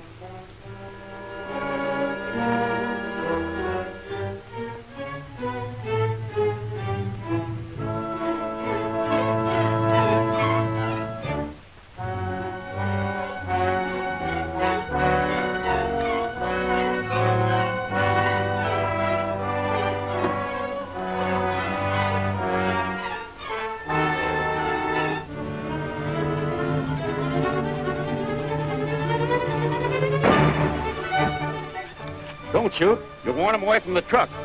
Stay here.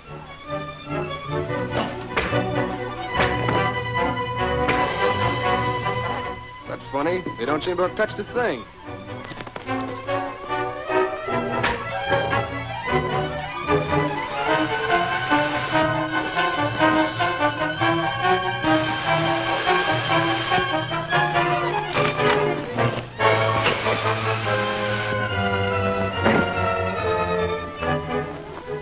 Tracy hasn't got a chance.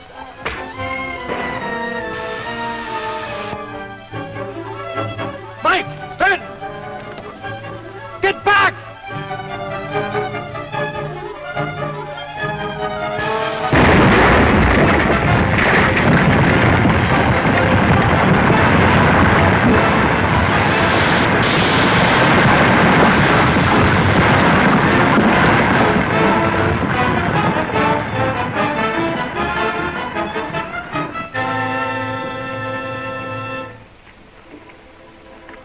Get back to the car!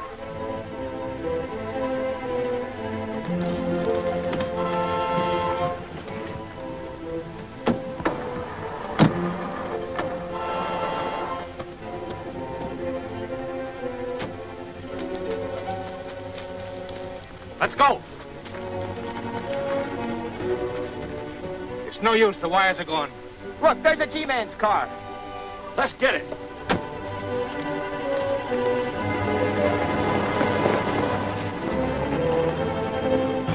Star Gang have a car planted up ahead for a getaway, but I fixed it so they can't use it. Be ready for a gun battle.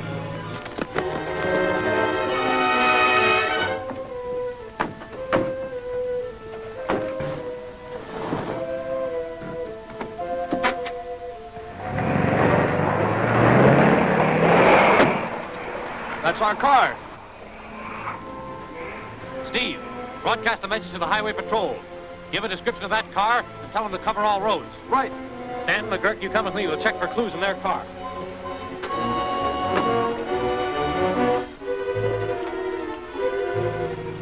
Maybe we should have stuck around and made sure we got Tracy. I don't think he ever got out of there. Looks like a clean getaway.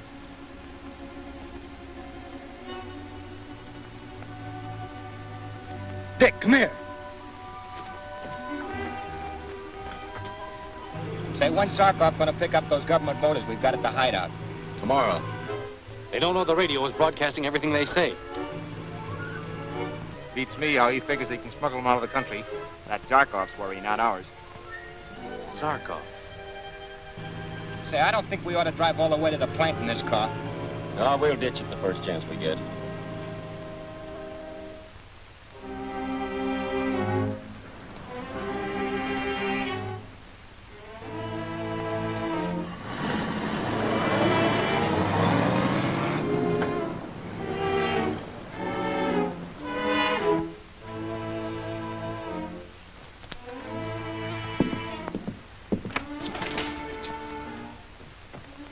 Ah, Mr. Zarkov.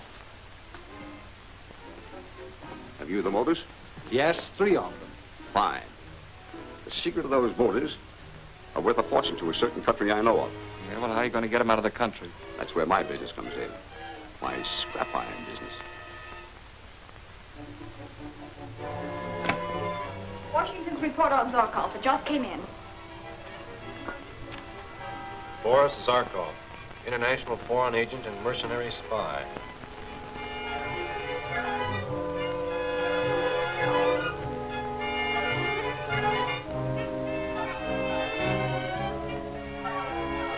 Suspected as dangerous alien.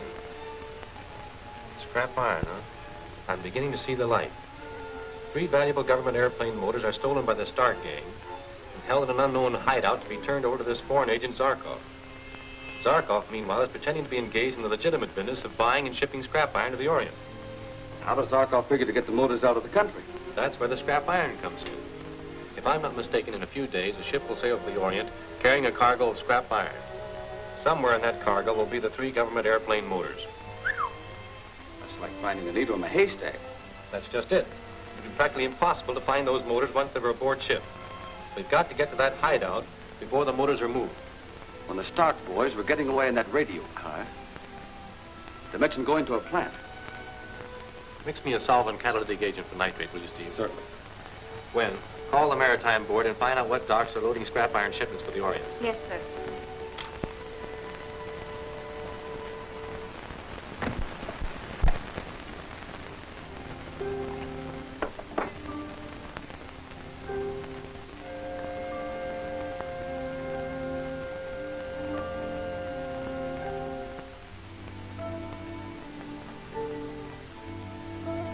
Just as I thought, phosphate. That car we captured from the Stark gang has been kept at times where there was a lot of phosphate. They tracked it in on their shoes when they got into the car. Phosphate. That's what the farmers use for fertilizer, don't they? That's right. There's a tramp steamer Pier 40 sailing for the Orient day after tomorrow with a load of scrap iron. Good. Now find out the name of the trucking company. I've already done that, Mr. Tracy. You have? Mm-hmm. I tell you, Steve, the day of women's special agents is just around the corner. And what is the name of the trucking company, Little Miss Intelligence? Trendon, 358 Pier Avenue. Swell. Yes, we've been hauling for a man named Zarkov. Scrap iron. Where do you make those pickups? Oh, different places. We were 2 days clearing off a junk car lot. Today we are bringing back several loads of scrap iron from the railroad yard. Obsolete iron wheels, cables, old boilers. I see. But tomorrow the job is finished. Just 2 truckloads of old machinery from a broken-down fertilizing plant. Fertilizer plant. That's what I'm looking for. Now, Mr. Trendle, I want to ask your cooperation in this matter. Sure, anything. Tomorrow, when your trucks leave for that pickup, I want to be on... A couple of trucks are coming here. Let them in.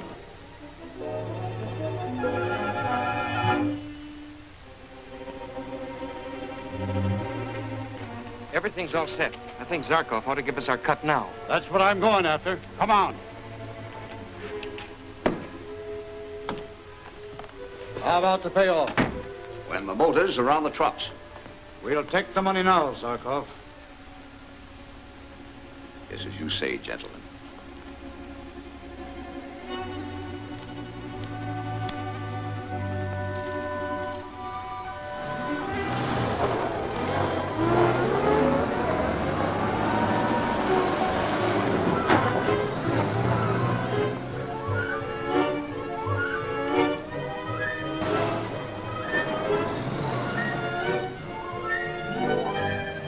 Where do we make the pickup? Right around the corner. The boys are waiting for you.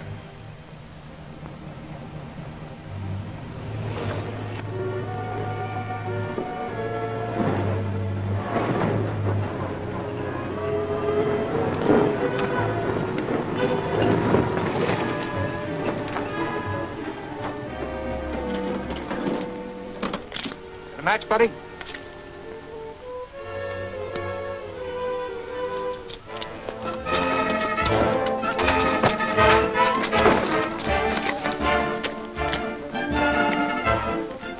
You two stay with them. Casey, come along with me.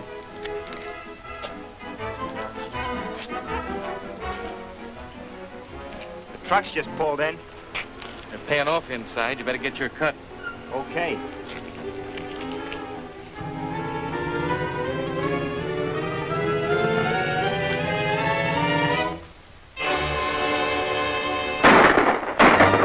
Get them in the truck.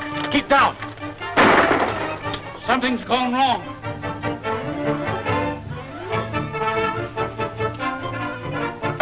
Come on, boys.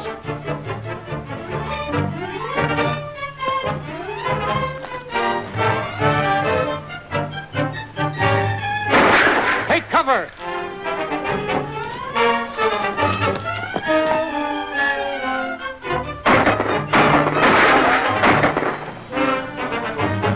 Take cover.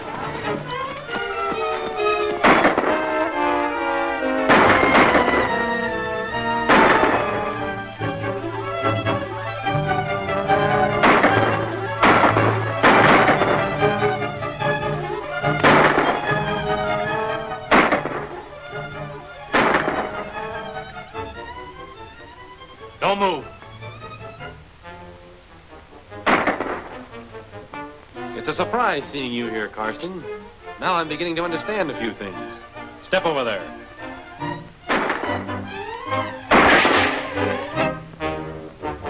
We can't get at him. I'll go up on the roof where I can pick them off one at a time.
chimney. It got trigger. Where'd they go? I don't know. I lost track of them when the chimney crashed. We can get away through the tunnel to the railroad siding. Come on. We'll search the place.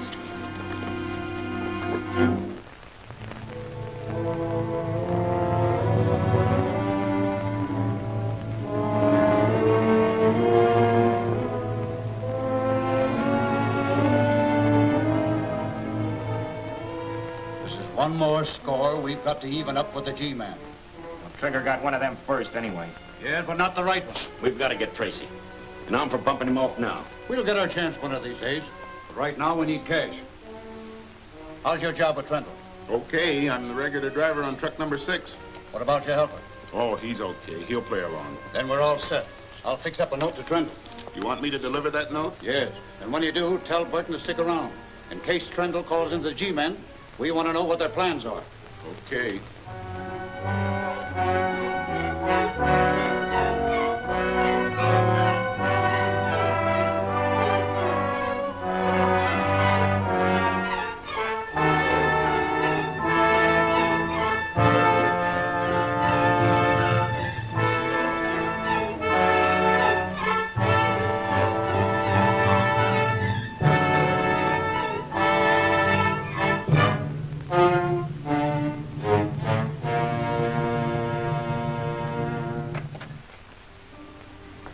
Hello, Dick. Hello. Your friend Trendle is in trouble. Extortion. How was this note delivered? He found a pen with a knife to his office door. Any fingerprints? Not on the note. Steve was looking over the knife. Find anything? Take a look. There's a fragment of wood sticking to the haft. Soft pine and paraffin. Must be from a match. It's been chewed on. The owner of that knife is a doodler. See what else you can dig up, Steve. I'll go see Mr. Trendle. Come on, Mike.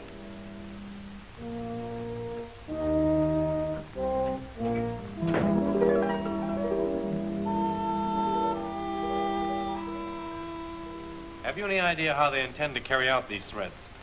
No, I haven't. I have 60 to 100 trucks on the road all the time. They could easily be hijacked or wrecked. The biggest contract I have is with the government to carry supplies to repairmen, reconstructing the Riviera Dam, which is badly leaking.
Too bad the man I chased across the lumberyard died before I could question him or find out who he was. But these things found in his possession might help. Oh, a map. Why, it's a map of the Riviera Dam. The Trendle trucking route runs across the valley below the dam. And this road leads to the spillway. Anything happening to the Riviera Dam would wash out all the roads. Trendle would be forced to shut down and forfeit his government contract. But the guy we was chasing, maybe he was the only one behind the extortion. I don't think so. He was only a stooge sent to spy on Trendle. Unless I miss my guess, we're still dealing with the Starks. Could Good evening, ladies and gentlemen. This is station KDTR, broadcasting our regular 15 minutes of personal messages. This is a special feature of our station. Our first message is from Mr. L.C. Trendle. The answer is no. The Stark gang may or may not go ahead with their plans. Anyway, I've arranged with Mr. Trendle to ride one of the trucks tomorrow to see what happens. Gee, maybe there'll be some fighting. Can I go along, Dick? No, it's no place for a youngster. Mike, run Junior over to school, will you? Well, that's that. We'll go ahead. You boys know what to do. Now, we can do it, all right. We can put him out of business. What good's that going to do us? Ain't gonna do us any good this time. But we got to let people know we don't bluff. When we make a threat, we mean business.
All set? Yeah. All right. Don't lose your nerve. You'll take the last truck out. Wilson has been driving for me 10 years. He can be trusted. All right, Mr. Trendle. I'll contact you as soon as we reach camp. Thank you.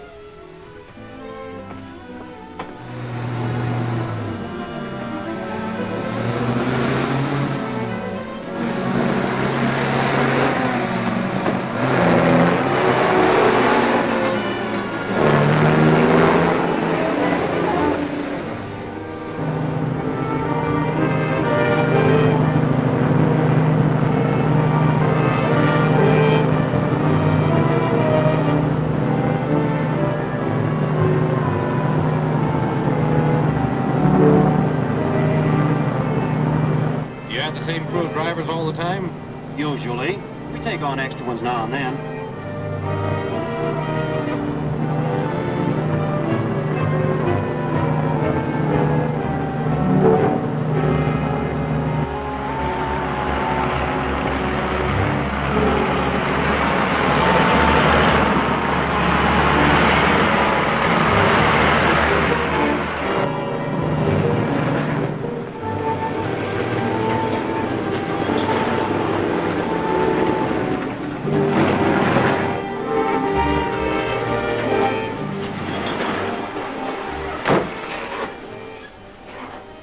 What's the matter?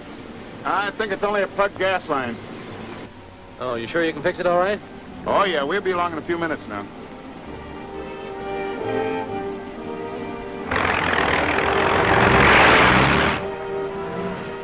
The guy on number 6, is he always chewing on matches? Yeah, when he ain't whittling them. Why?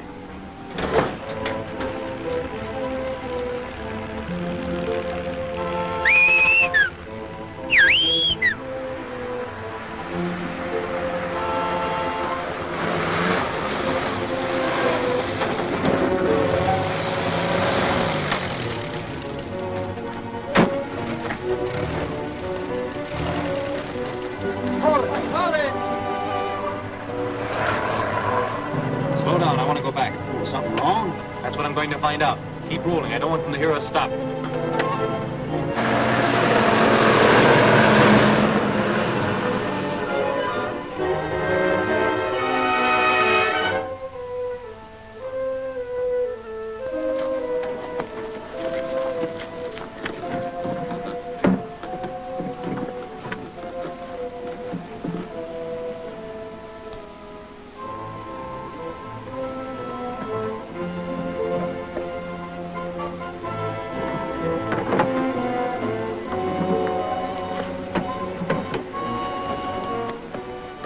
This all of the dynamite?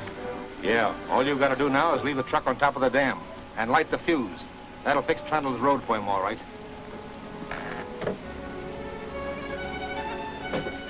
Everything's set. Let's go. Put up your hands.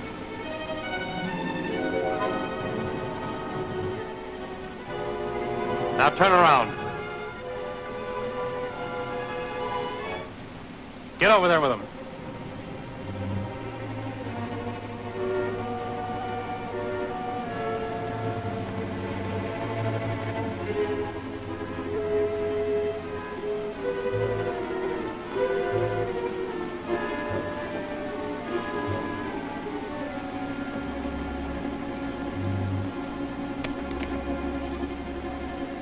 We sure did it that time, Dick.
okay? I think so.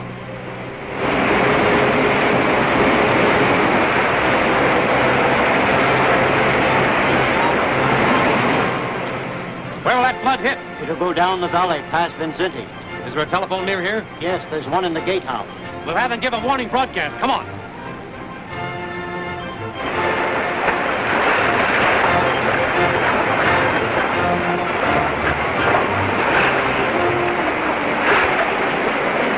Have the message broadcast over all stations immediately. Okay. Thank you. Come on, Junior.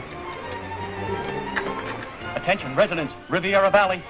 The dam has been blown up. A flood is coming down the valley. Everyone must evacuate that district at once. Hurry. Attention, residents, Riviera Valley. The dam has been blown up. Everyone must evacuate that district at once. Hurry. A flood is coming down the valley. Get out of here.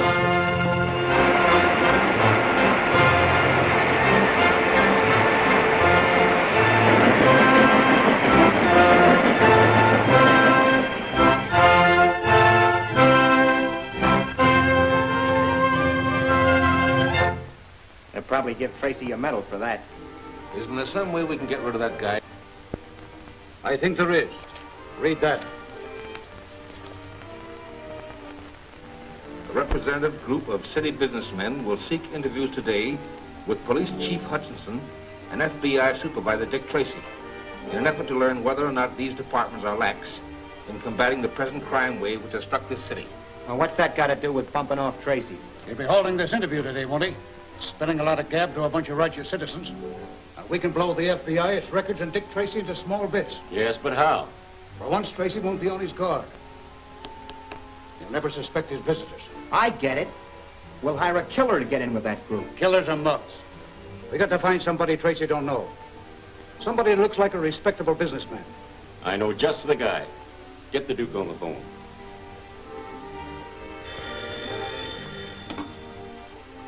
Hello? Yes, this is he. Oh, hello, Stark. That's a cinch. $1,000. No, that's my price. Okay, then just leave everything to me.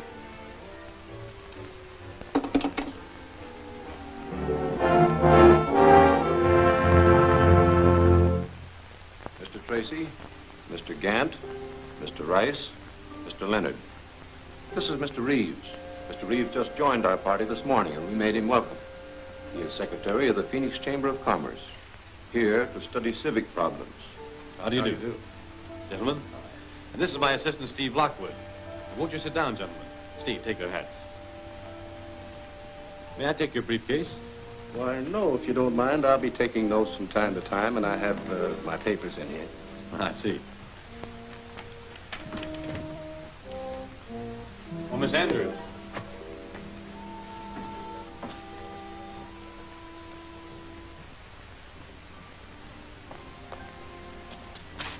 Will you take care of this at once, please?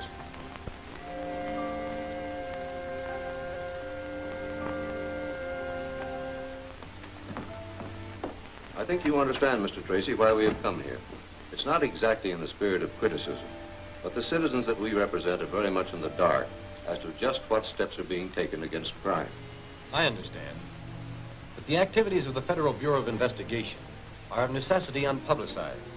We try to avoid as much as possible any newspaper comment. Steve, bring in that tray from the lab, will you, please? Yes, sir. I'm going to explain to you, gentlemen, a few of the incidents in crime which have arisen in the past few months. I'm sure you'll agree when I'm through that the FBI has not been idle. Thank you. Now, this innocent-looking pair of pliers, left at the scene of crime, helped us to recover $500,000 in cash stolen from an armored car, and also permitted us to smash one of the cleverest automobile stealing organizations this city has ever known. We had nothing but a nickname to go on. A nickname and part of a fingerprint. There isn't much to that fingerprint. It'll do. We can identify people from much less of a fingerprint than that. And I'm hoping this print will lead us directly to the Stark gang.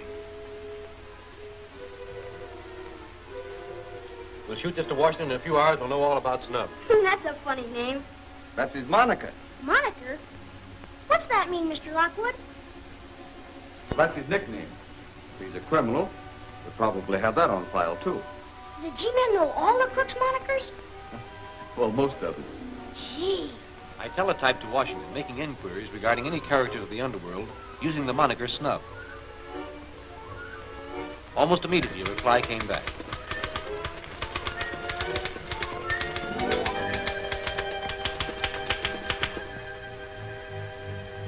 Worked him till last week, then he quit. Why? Why, because he... Say, listen, mister. I didn't ask him why. He just checked out, that's all I know. Let's go, Steve. Thanks. I knew that Snub was in that building somewhere. Dressing as one of the garage attendants, I went back alone. I had reached the 6th floor when...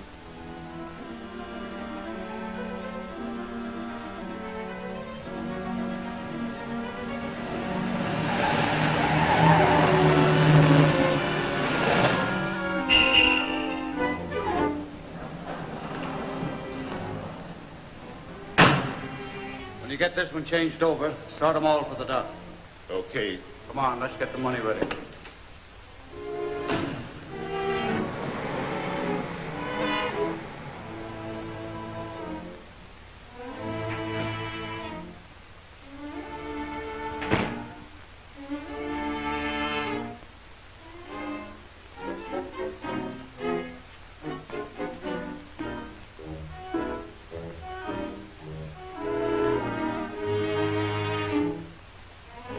$500,000. It certainly was a swell haul.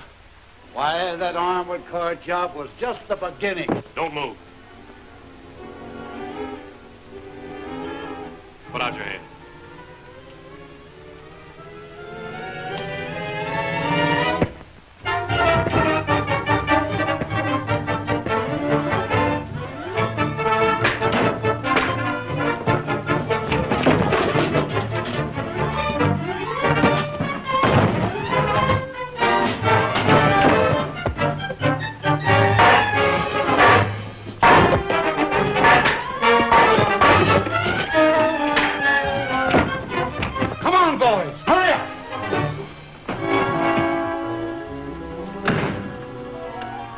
Removers loaded with ether.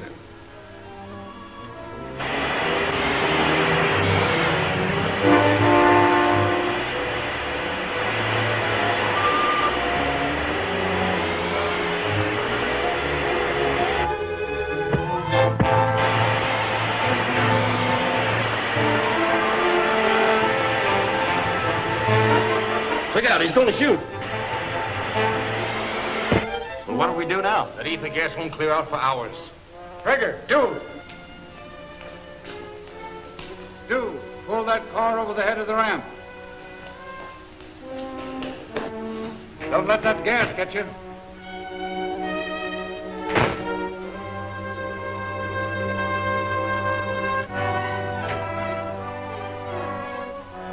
Put him behind the wheel.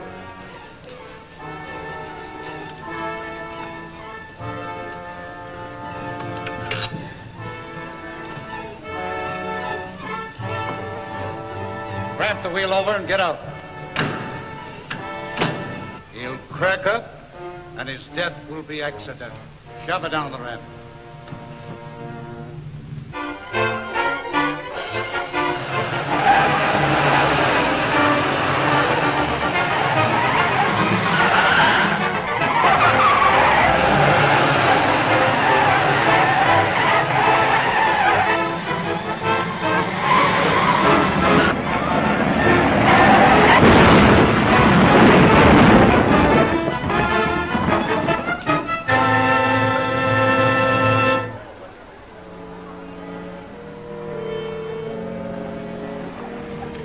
Are you all right, Dick? Yes. The Starks. They're on the 6th floor. Come on. By the time we reached the 6th floor, the Stark gang had fled. But because of the gas-filled paint room, they were unable to take the $500,000 in stolen currency with them.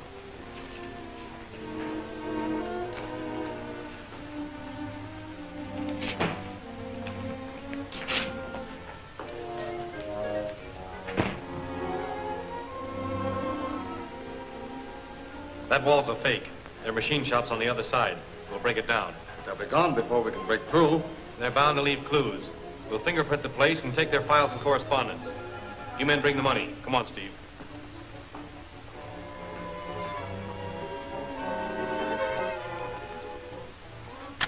They certainly didn't leave much. Clever guy, that Stark. All prepared to move out. As we were taught in school, a criminal always leaves something. Here's a slim chance. Maybe something's written on this. We'll test it.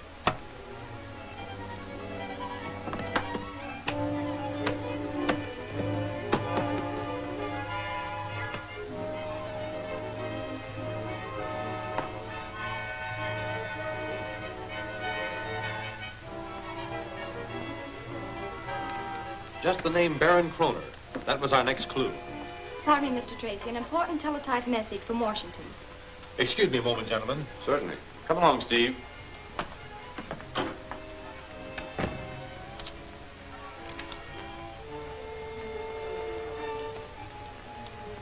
Very interesting.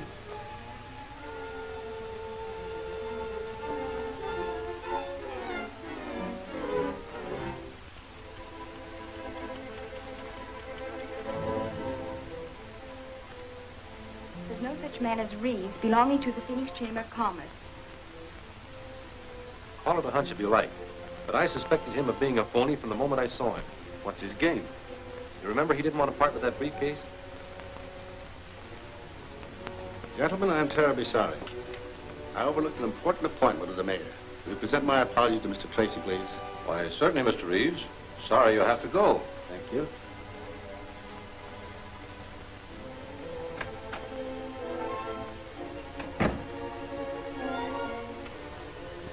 Hey, forgot his briefcase.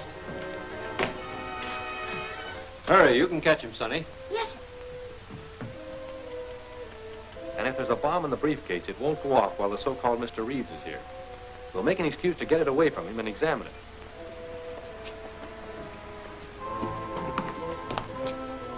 Where's Mr. Reeves? He had an important engagement and asked me to explain. He took his briefcase with him? As a matter of fact, he forgot it. The youngster took it and is trying to overtake him. Junior!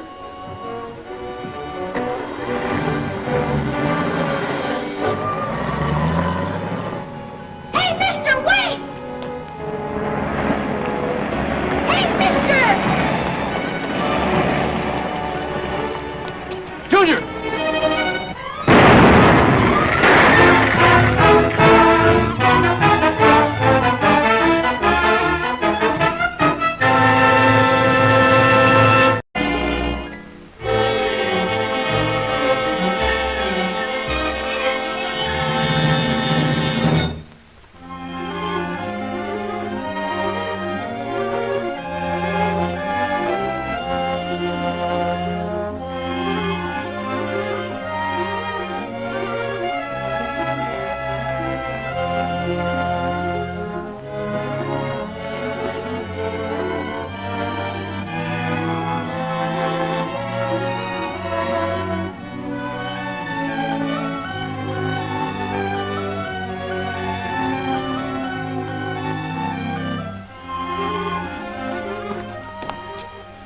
Where's Mr. Reeves? He had an important engagement and asked me to explain.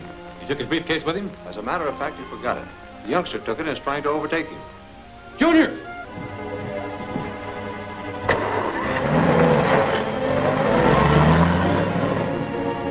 Hey, mister, wait!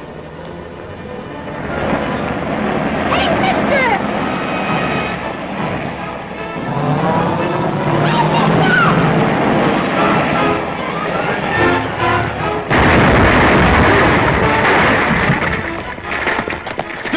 Are you all right? Sure. That was a close one. Look. That's the last of him. Junior, you saved us all. Yeah, but I didn't know I was doing it. And now for the full report. FBI. Oh, yes, Commander. One moment, please. Commander Grant. Hello, Commander. Yes, we'll be right over. Come on, Steve. We've got a date with the Navy. If anything comes in, we can be reached at the Terhune Laboratory. An electric welder? Yes. Well, it was a super welder. Professor Terhune has been working on it for Over 2 years now. He developed it for the Navy Department. We tested it last week, and it's perfect. Melts the toughest battleship steel like so much ice. Going to be of tremendous value in putting armor plate on battleships. I read about it in the newspapers. Apparently others read about it, too. When was it stolen? Last night, about 9 o'clock. I had gone out with my assistant for a bite of supper, intending to work late. When we returned, we found Mac, the night watchman, bound and gagged. Did he get a look at the men? Says the one who tied him had an anchor tattooed in the back of his hand. And this block and tackle? It was rigged just outside the window, overlooking the alley.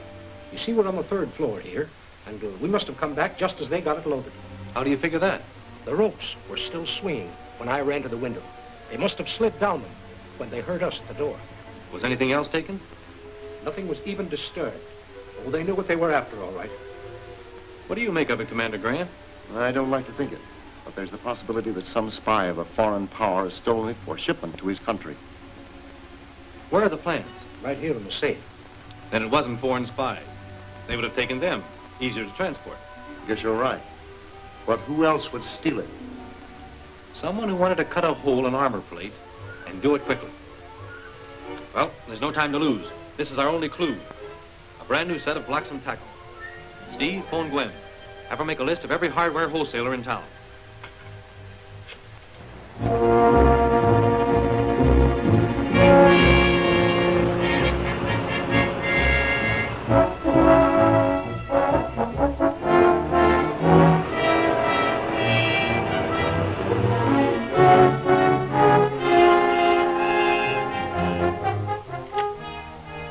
That's our make, all right, and the late model, too.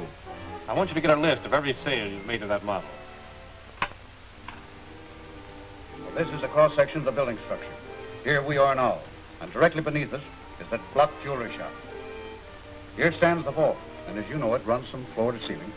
A little hardwood and concrete to cut through, and we're right on top of the vault that holds a $500,000 shipment of blue-white diamonds. It looks like a natural. Now, Snub, how long will it take? Well, that vault's made of battleship steel. With an ordinary arc welder, 6 hours. And the new one? Well, my guess is 40 minutes, unless we blow some fuses. You know, that thing will pull an awful load. Enough to show on the powerhouse meters? Yeah, sure, especially on Sunday morning. All right. I'll send Sweetie and 2 or 3 of the boys out there and have them take charge of the plant. Now, Snub, at 7 o'clock tonight, you start on the floor. Saturday night, nobody in the building. At 9 tomorrow morning, the boys and I'll bring the welder here. At 10 sharp, you start on the vault. And inside of an hour, we ought to be out of here with the diamonds and whatever else they have in the vault, and no traces left behind. Where's the next stop? B&J Transfer Company, out East 22nd Street to Dalton.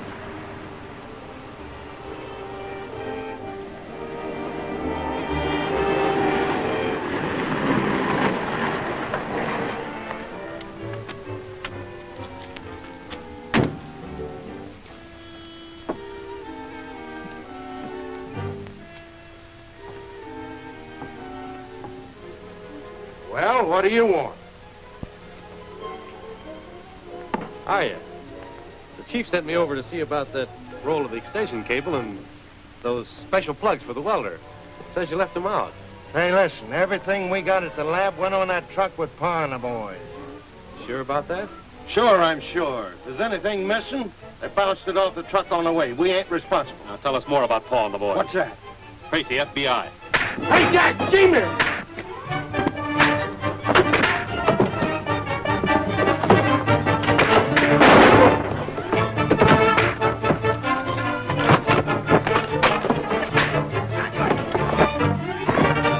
Hold it! You two! Step up here.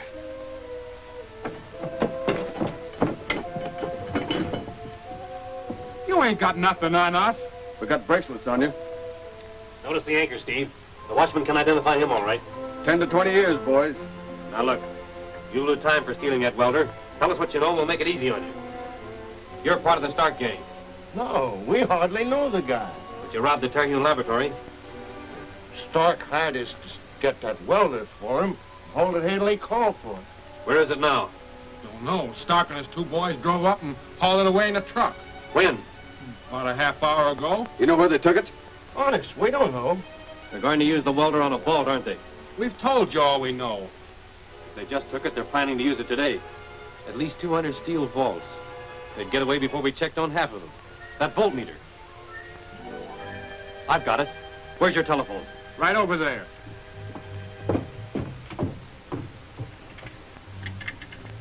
Hempstead 5880. Dick Tracy, tell me, would your welders be likely to pull much of a load in operation? Yes. Very heavy amperage. And would that load be likely to show on the powerhouse meters? Almost certain. Thanks. We may have it back for you tonight. Come on, Steve. Where to? The power plant. We'll drop these boys at the Crescent Heights police station on the way out. Come on.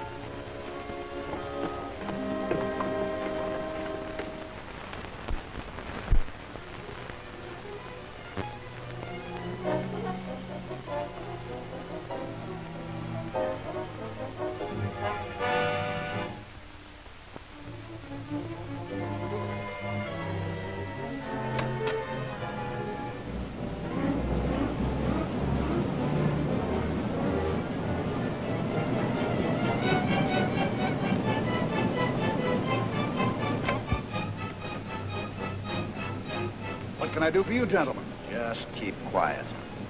What's the idea? We're taking charge of this plant for a while. All right, get going.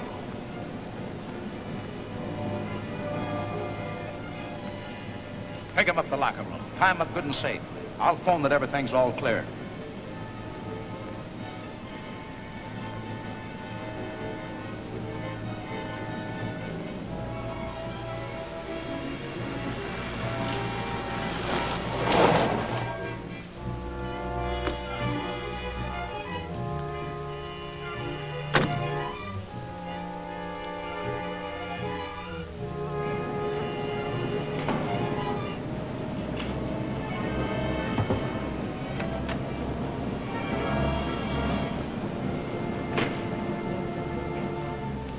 From the Federal Bureau.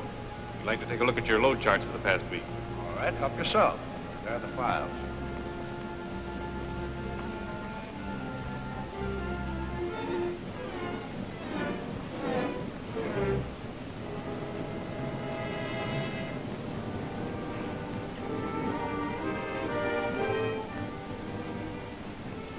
G-men.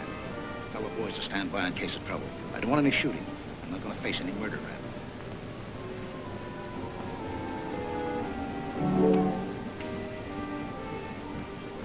This is what we want. Take us to the main switchboard. What are you fellas after? Just investigating. Which way? I'll show you.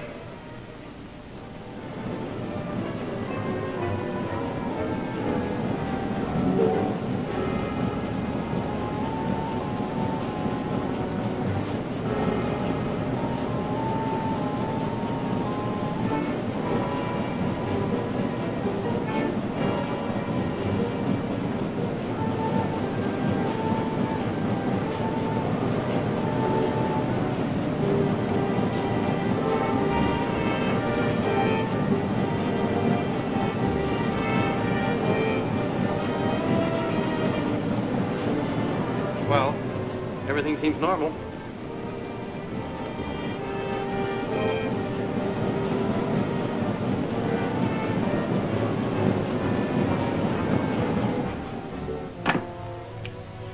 Well, we're all ready.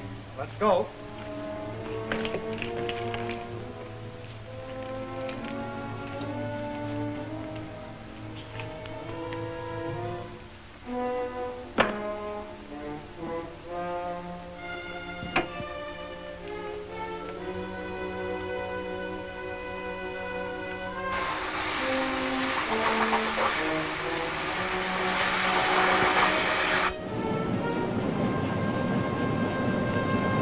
There it is. See that needle jump?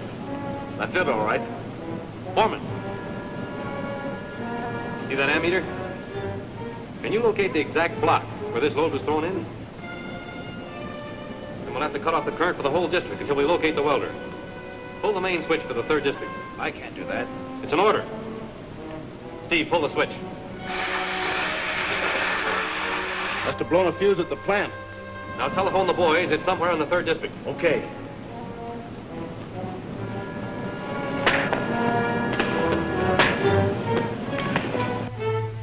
There she is.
Power's off again.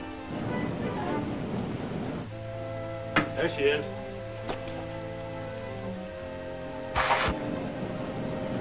Found it. Thanks. I'll see you later. Tracy calling headquarters. Tracy calling headquarters. Go ahead, Dick. The Starks are operating in the block bounded by Main, 4th, Severance, and 5th Streets. Have all agents surround this block immediately. That is all. Calling all special agents. Calling all special agents. Surround block 19. Surround block 19. Calling Tracy. Calling Tracy. Tracy answering. All available agents are converging on block 19. Message received.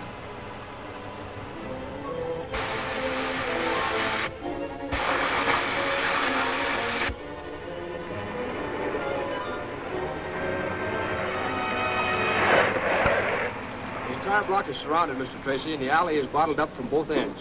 Fine. If the Starks are here, we'll get them. What stores in this area might be worth robbing? Well, the most logical one would be Blocks, the manufacturing jeweler, but we've checked all the stores and they're empty. They wouldn't be in the stores. It's too open. At either end of the vault from above or below, where they could work without being seen. We'll take a look in the building. I'll take the upstairs. Steve, you take the basement.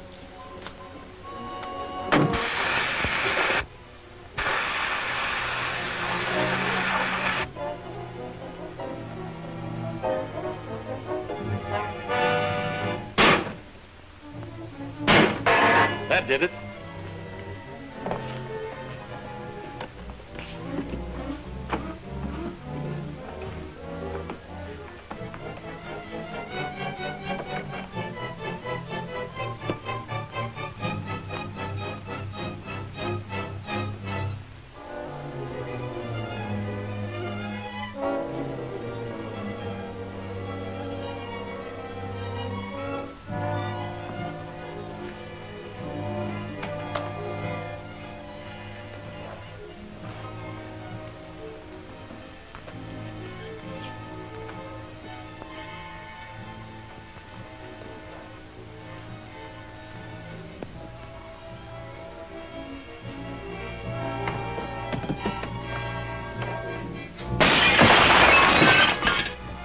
Don't move. Back up. All right, turn around.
They went up the fire escape.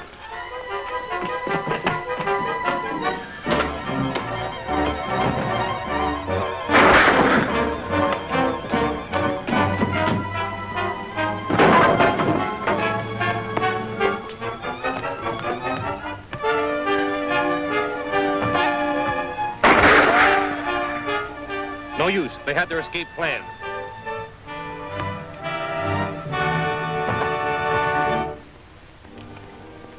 Take him to the city hospital. Keep a guard over him, and let me know the minute he regains consciousness. I'll come over and question him.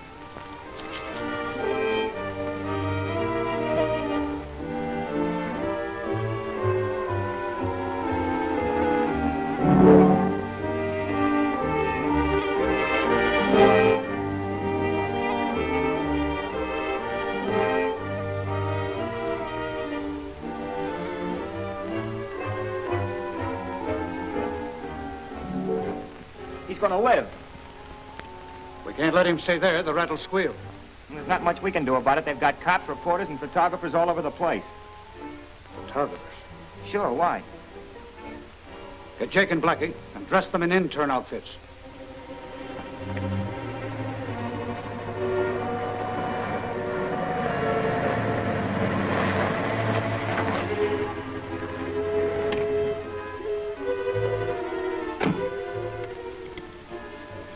And don't drop.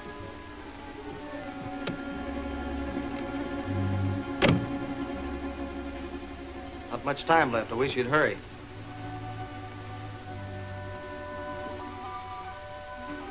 Hello. You're waiting for someone? Yeah, we're waiting for Tracy to finish questioning that mug in there. We gotta get some pictures. Oh, I see. Now listen, you must know how to contact the Starks. Tell me where they live.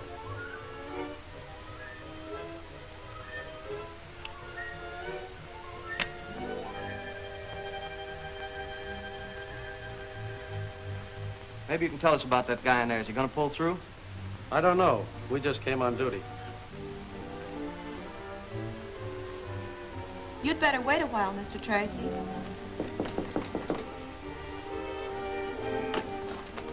Gee, Mr. Tracy, if we don't make the addition with these pictures, we'll be canned. Give us a break, will you? Okay, but make it snappy. Thanks, Mr. Tracy. We'll just take a couple and run. Come on, Snaggy, snap it up. All set? Take it. Tear gas! This window, let's open it.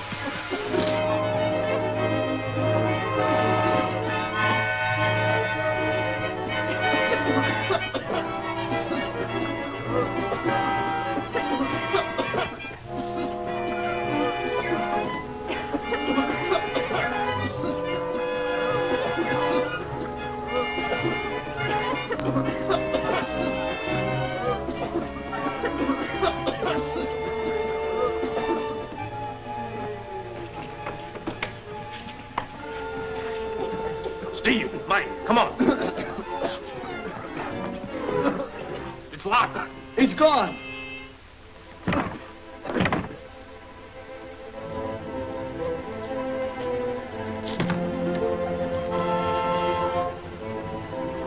All right, snap it up.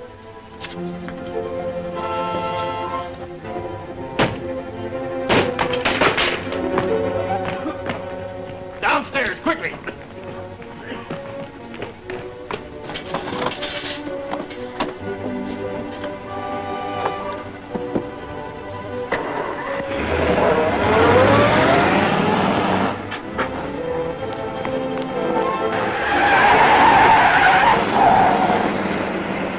Mike, report this. Come on, Steve.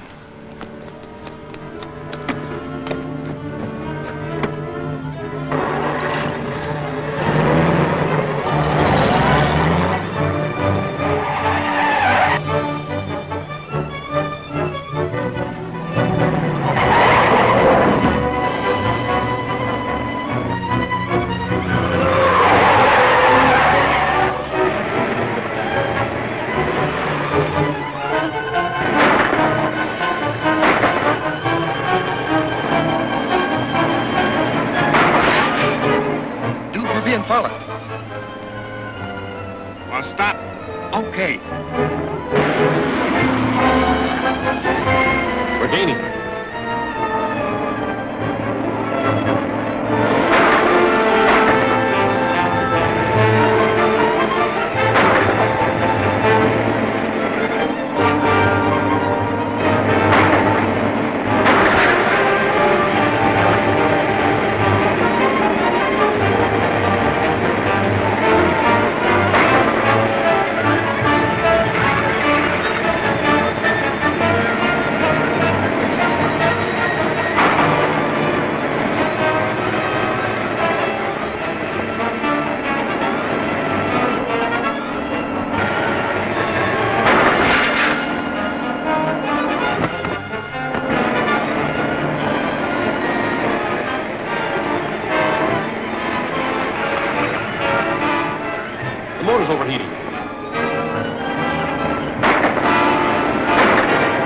try to pull alongside.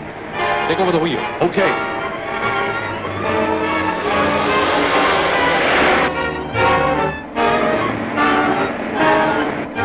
Get back there and pick them off.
Mike, report this. Come on, Steve.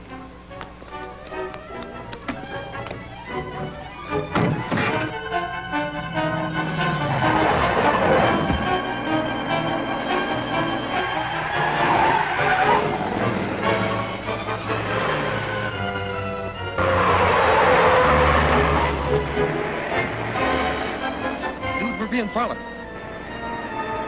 I'll stop. Okay. We're gaining.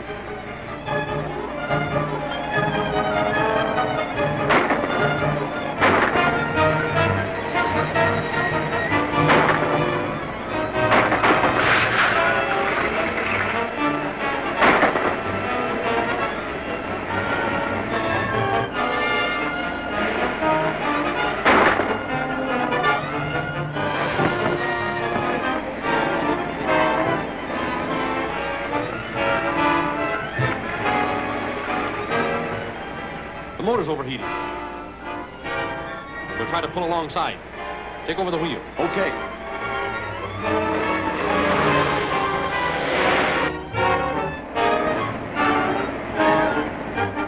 Get back there and pick them off.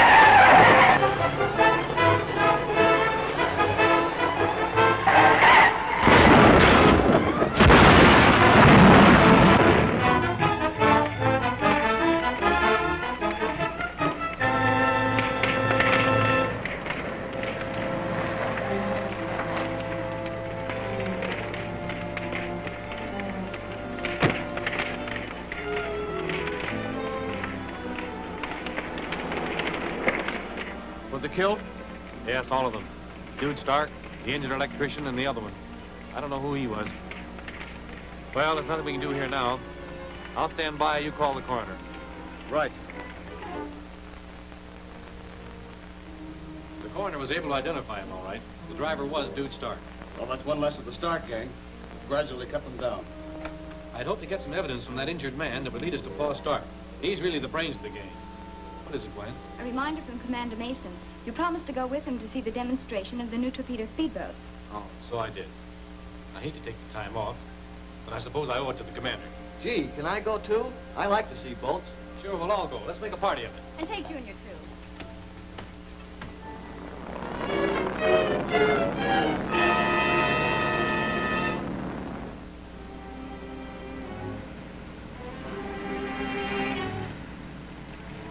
They're the fastest naval craft afloat. And my government is willing to spend plenty to secure one of them.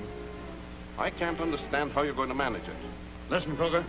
My sons and I have handled bigger jobs than this. But during a demonstration, with all those witnesses, I can't see how... Wait. And see.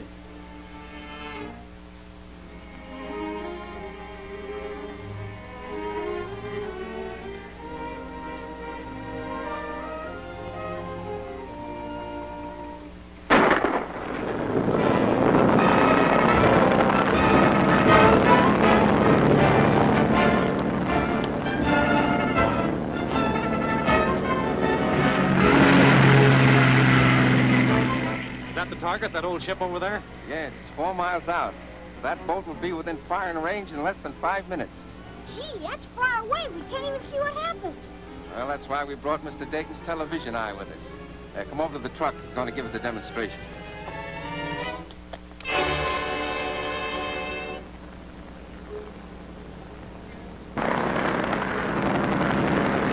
Be ready for her when she comes back.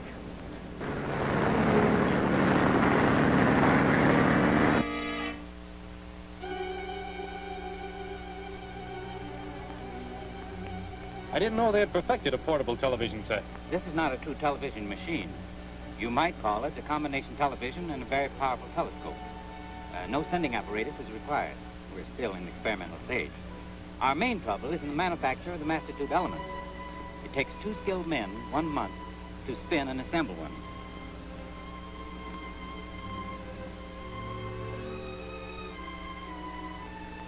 By changing the adjustment, we can focus on an object at any point. Or we can broaden the field and take in a larger area on a smaller scale.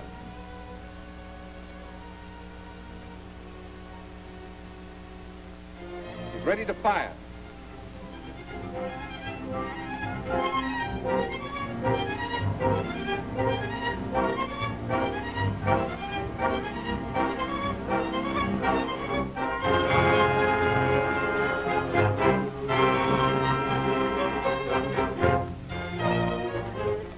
Hit.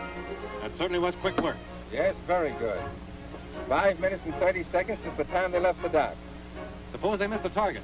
Well, there's 2 spare torpedoes stowed under the hatch. Only takes a few seconds to reload.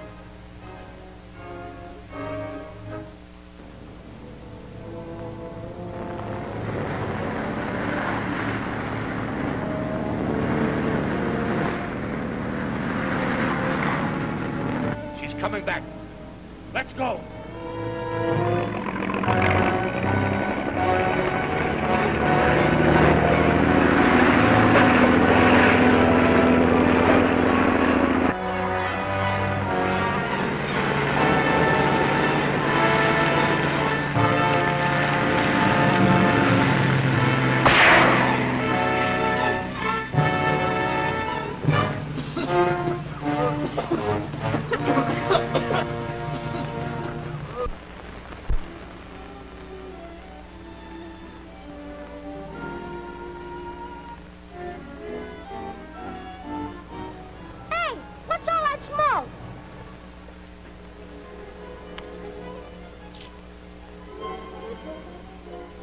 Dayton, start that machine again.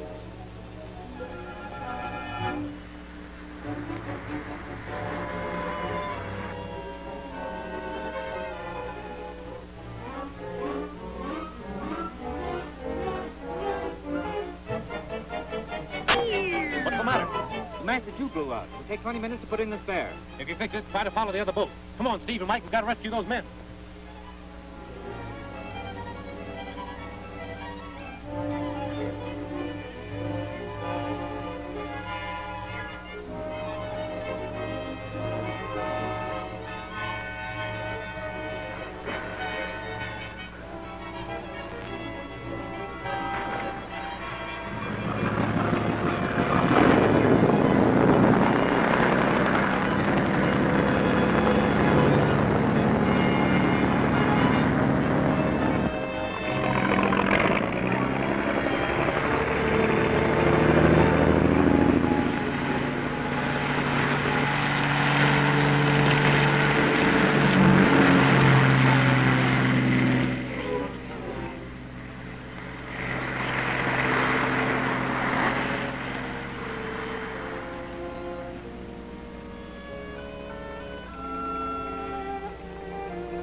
Take the wheel, Steve. I'll have a look at that other boat.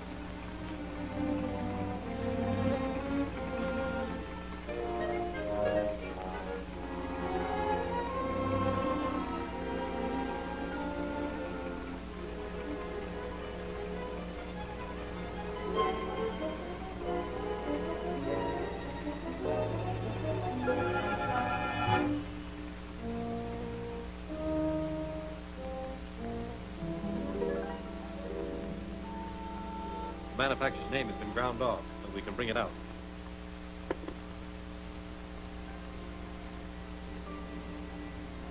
Draper Gas Company, 640 F Street.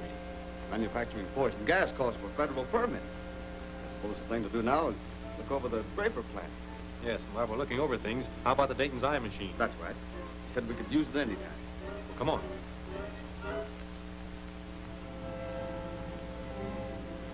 There's the gas plant over there. Try focusing through the office window.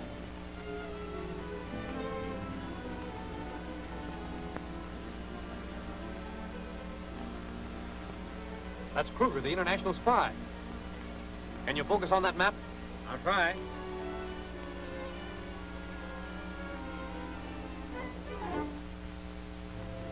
The M Street dock. We've seen enough. Come on, we're going over there.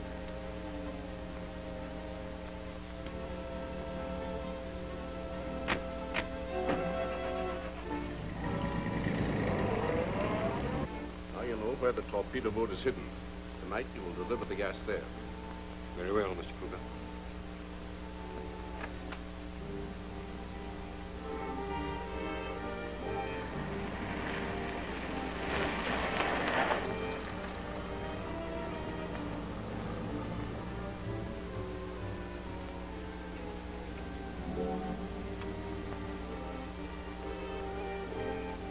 Mr. Draper? Yes? We're from the FBI. Where's Kruger? I don't know what you're talking about. He wouldn't by any chance be at the M Street dock, would he? How did you know? We know a lot of things about you, Draper. We're taking you to headquarters to ask you a few questions about why you furnished the Stark gang with that poison gas. Tell Stanton to take charge of this man. We'll go after Kruger. Yes, sir. And tell your father I'm having a shipment of poison gas delivered here tonight to go with the torpedo boat. Okay, I'll tell him.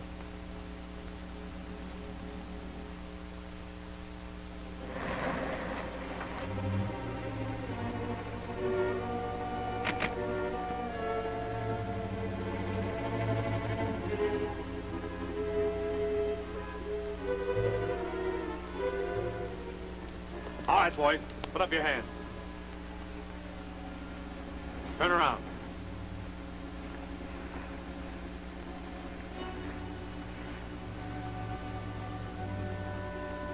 Get their guns, Steve.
Get that net.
boys. Put up your hands. Turn around.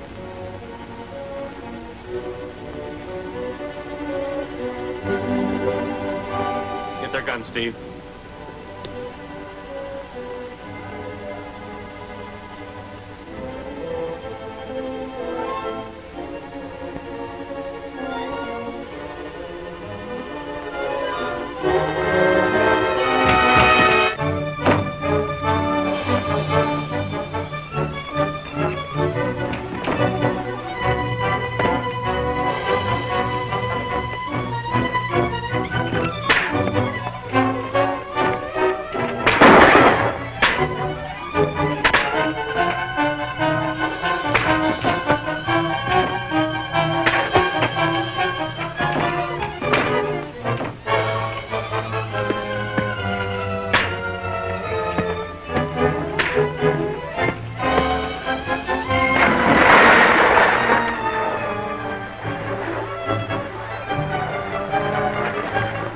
Get that net.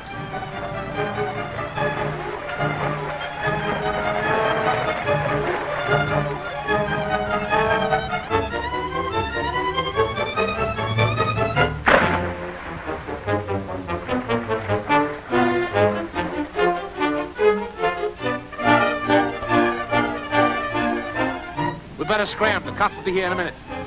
Get the car and take it out of here.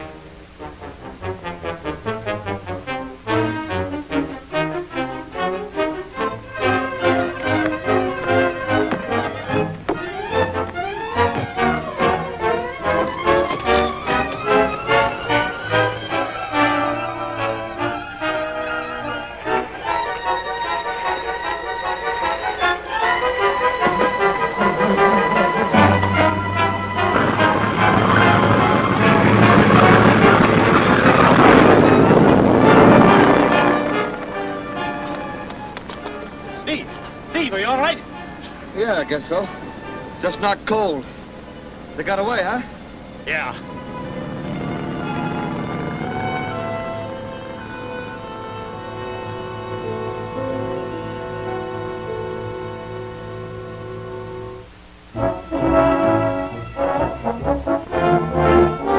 It's good to see you again, Mr. Anderson. How are all the boys back in Washington? They're all fine. Of course, they wonder a little bit if Dick Tracy isn't slipping in regards to cleaning up the Stark gang. I guess a lot of the boys would like to get their teeth into the Stark case. Certainly would. The theft of the torpedo boat has me worried, Mr. Anderson. We haven't been able to get any leads as to where the Starks have taken it. All in good time, Dick.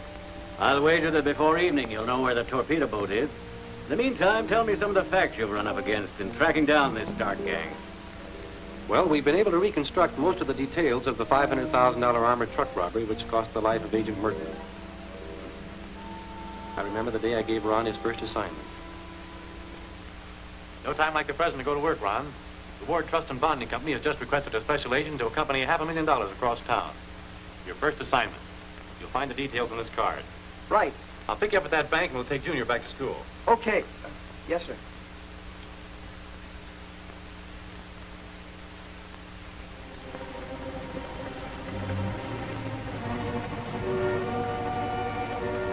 Here they come, Pa.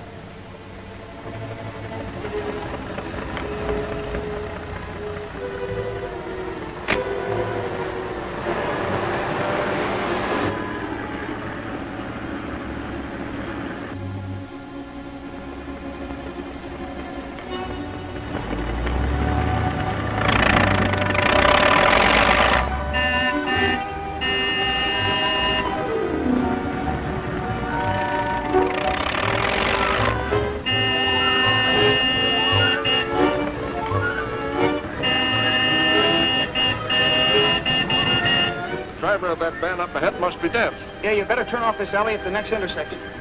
But, sir, we're not supposed to leave our specified route. I know it. But I have a hunch this is not on the level.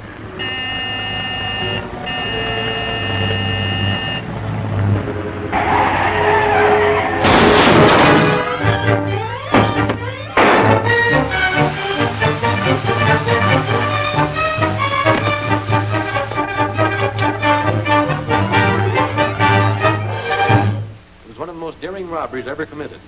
But Ron Merton wasn't killed by gas. I was taking Junior back to his military school when I first made inquiries regarding the armored truck.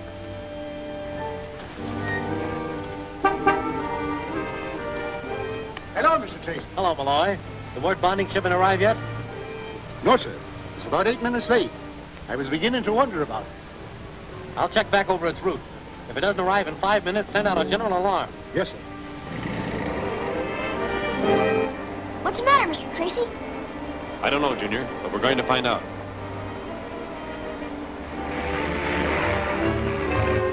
It's almost through. Be careful you don't get a whiff of that gas when she comes open.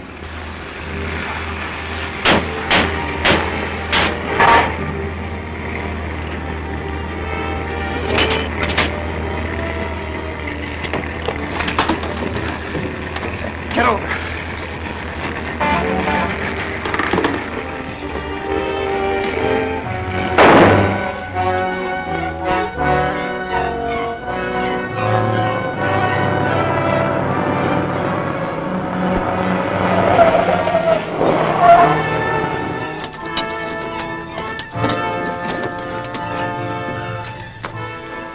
Hurry it up, boys.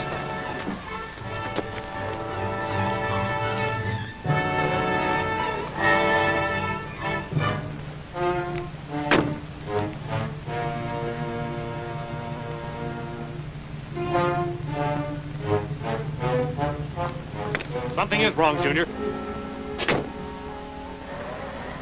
The presence of that abandoned truck convinced me that something had happened to the armored car. I backtracked and inquired of various people. The only car that's come out of this alley in the last 15 minutes, Mr. Tracy, was a Whiteman storage van. Which way did it go? I believe it went down that way. Thanks.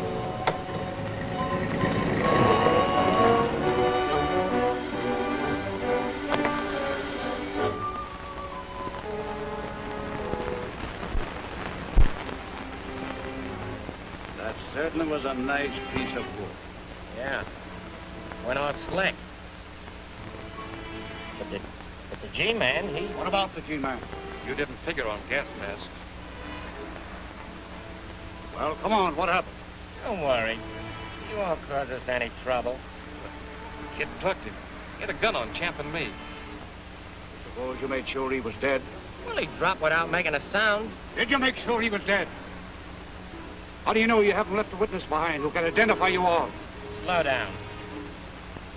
What are you doing? I'm gonna make sure of that G-man. The kid'll get him. Drive to the city dump. Oh, hello, kid. I'm not the kid. Now get going. Sure.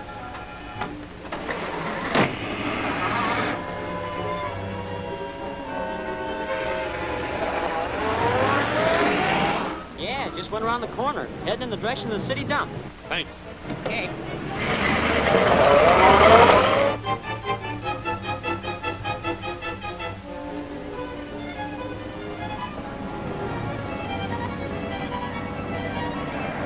Slow down. That's the man I'm supposed to meet.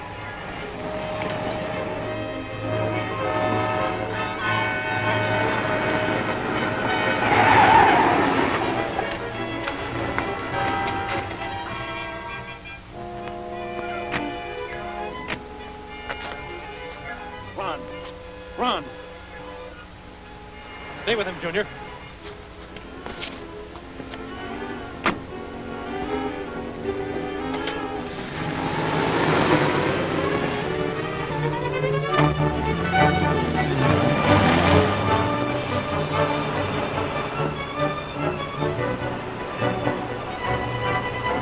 That car catches us, I'll blast you.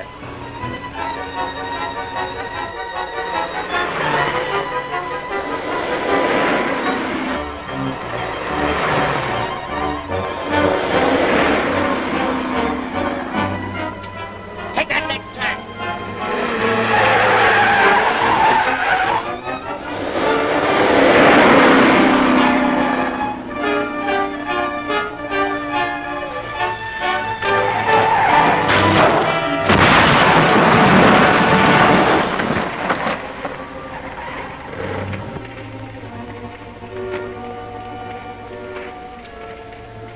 Anybody see what happened to the men inside of that cab? He burst into flames before I got here. Maybe that man can tell you. He was the first one here. First one I ever seen. I was no more than 20 feet away when it happened. What about the people inside? Poor fellas, they never had a chance. The driver still seemed to be conscious. I tried to get to him, but suddenly the cab was a mass of blazing flames. You live in the neighborhood? No, I live over the other side of town. I just happen to be walking this way today. You know, the old business, looking for a job. Quite a walk. Yeah. Especially with a broken ankle. You'll be needing a doctor to fix that fracture. The kid was quickly tried and convicted and paid with his life for Ron Merton's death. Later, as you know, we recovered the $500,000. Extremely interesting account. Mr. Tracy's office. For you, Mr. Tracy. Tracy speaking. This is Dr. Stroback of the receiving hospital. We have a patient who is badly wounded. Won't give his name, but keeps asking for you. Says he has something very important to tell you about torpedo boat. Better hurry. He hasn't long to live. I'll be right over. You and your vet, Mr. Anderson. We've got a lead on the torpedo boat. Come on, Steve. We've got to get to the receiving hospital. Let's go. My government offered $50,000 for the torpedo boat. The stock gang stole it from me during a demonstration. Then the same night, my government cabled me to cancel the deal. I had no money with which to pay the stocks. They shot me and left me for dead.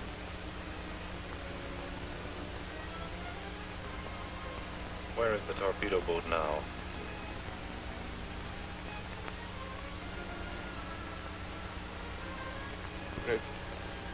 Red Hook Channel. Abandoned ship. By the...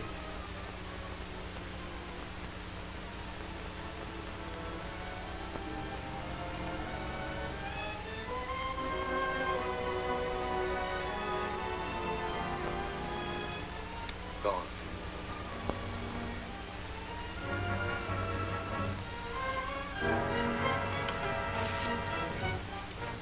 FBI headquarters, please. Hello, Tracy speaking. Send all available agents to Red Hook Channel. They'll look for an abandoned ship grounded there. Lockwood and I will go on ahead.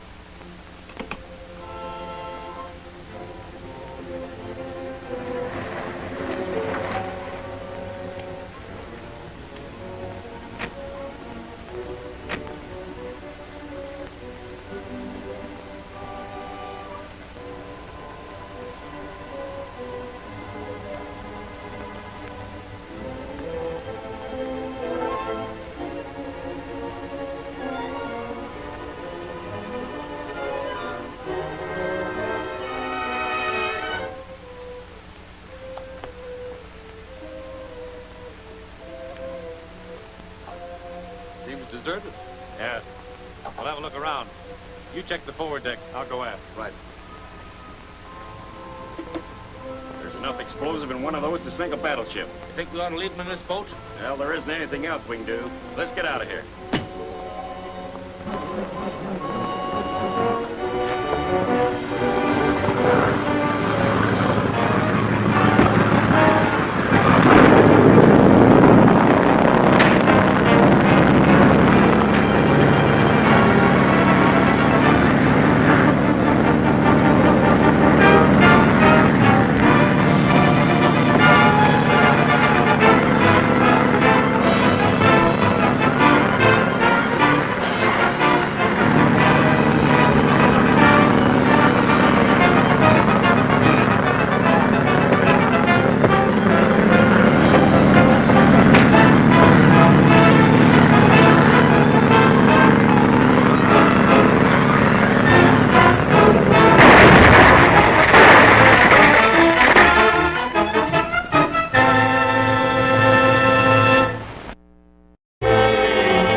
Seems deserted. Yeah. We'll have a look around. You check the forward deck. I'll go aft. Right.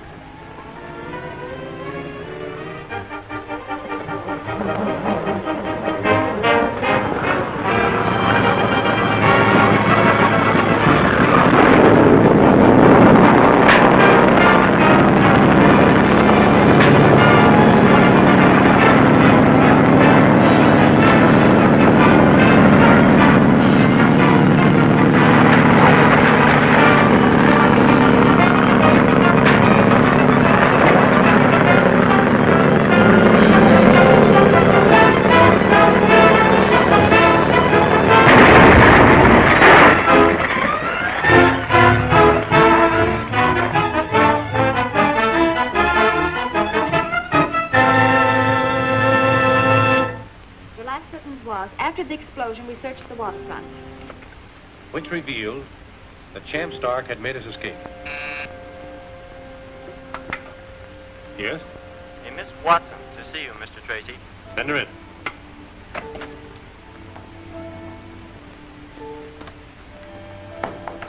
Mr. Tracy? Yes? What can I do for you, Miss... Watson, Mary Watson. I'm cashier at the park cafeteria. I need some help.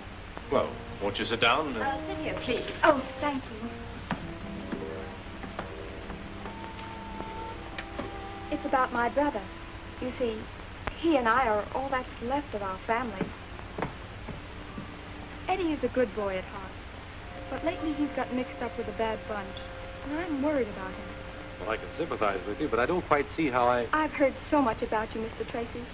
I felt if you would just have a talk with Eddie, I'm sure he would listen to you. Tell me, has he mentioned the names of any of the men he's been associating with? He's spoken of Gilmore and Stark, and one or two others. I forget just who they were. I'll be glad to help you. When can we have a talk with your brother Eddie? If you could get away now, we'd probably find him at Kelsey's pool hall. He hangs out there most of the time. Fine, I'll go with you. I have your letter ready now. You may want to sign it before you leave.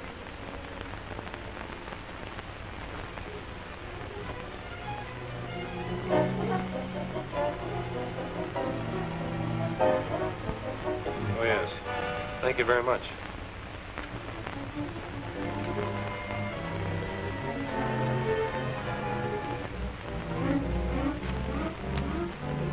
If you'll excuse me, Miss Watson, I'll get my hat.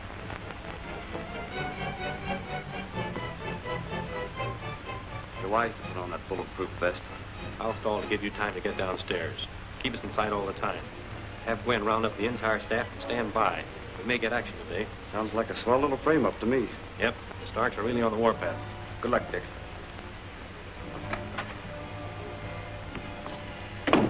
All right, Miss Watson, we can go now. Hello, Junior.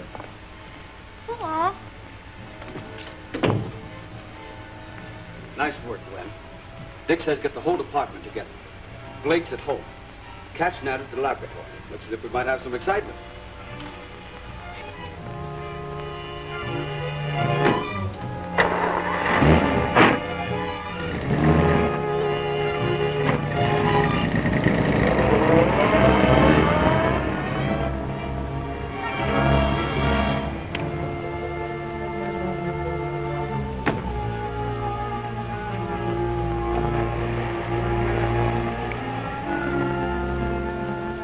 What's up? You're just in time. You drive.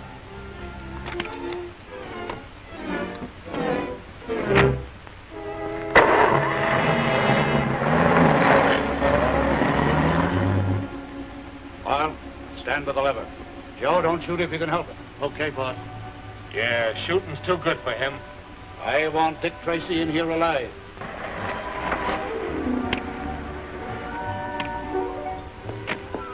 Is Eddie here? He's probably at Manny's place.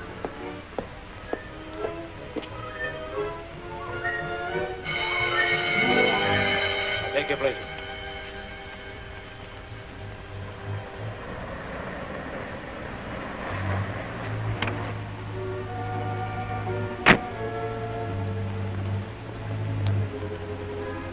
Gloomy old neighborhood. Sure is. Don't know why Eddie hangs around here. Where is this Manny's place? Just past the corner.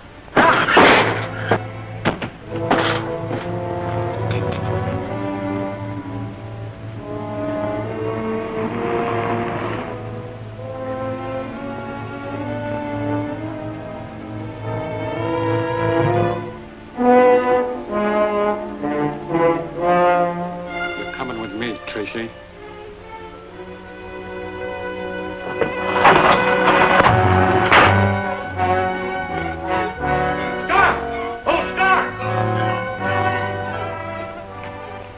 I couldn't help it, I tell you. He slammed the door right in my face. So he slammed the door in your face, eh? Well, get it open.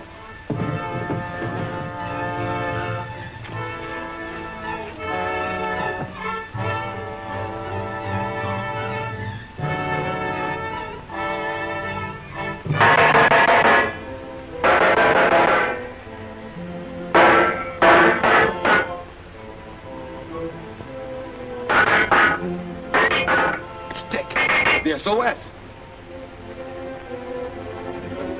How do you get this?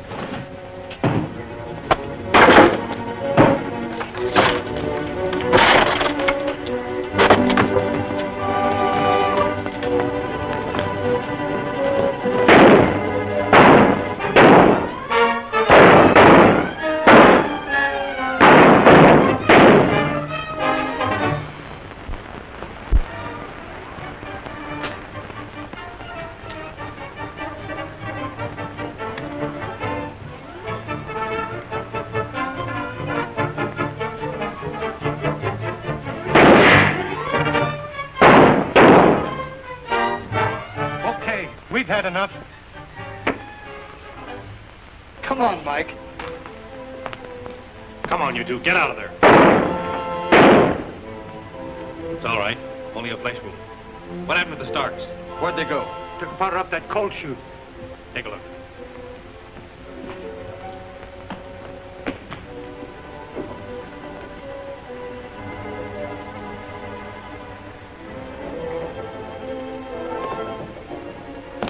Made a clean getaway. Must have taken my car. It's gone. All right, get going. It's just a case of dressing, but I advise you not to use the arm much for a few days. Yes? Yes, I'll tell him. Dick, they just found Steve's car near Merino Avenue with Junior's cap in it. Junior? Why, he was here when I left. I'll call his school.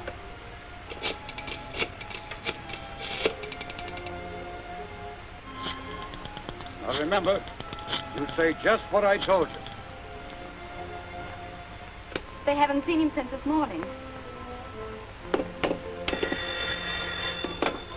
Hello? Hello. Hello. This is Junior. Hello, Tracy speaking. Hello. Junior, where are you? Junior! I'm with Mr. Stark. Junior! Now listen, Tracy, I've got the kid, but I'm willing to trade him for you. Now here's what you do. You leave your car at Dobbs' Corner and start walking up the old Mill Pond Road unarmed and alone at exactly 1:30. It's your only chance. And try to trace this call, wise guy. What's happened? What's the matter? Junior's with Stark. And he wants my life as ransom.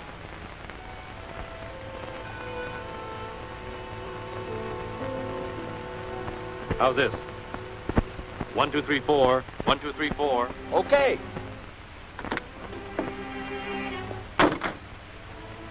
It works swell now, Dick. We can get every word you speak. Stark certainly picked a swell spot for this exchange. No one can get near Mill Pond Road without being seen from the hills. I'll give you the directions as best I can. Well, so long, Dick. The best of luck. Thanks. I'll need it.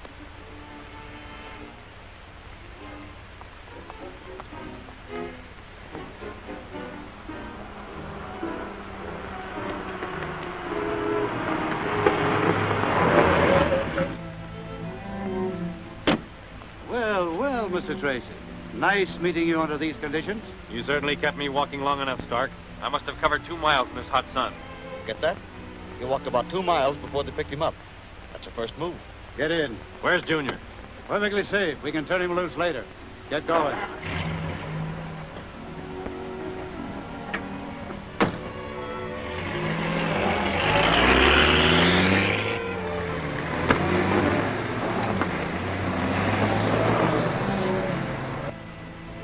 Pretty country, these hillsides.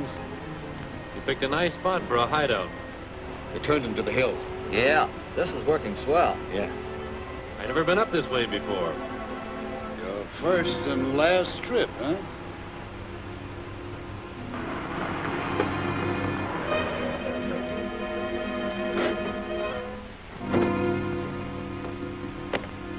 "14 Outpost Road, huh? Is that where you have Junior?" Yes, you can see him inside. Get that? 14 Outpost Road. We've taken good care of the kid, Tracy. We'll let you have a visit with him before we turn him loose. That's about all the information I want your men to get. Hey, we've lost him. Well, that's all we need. I'll relay it to the boys.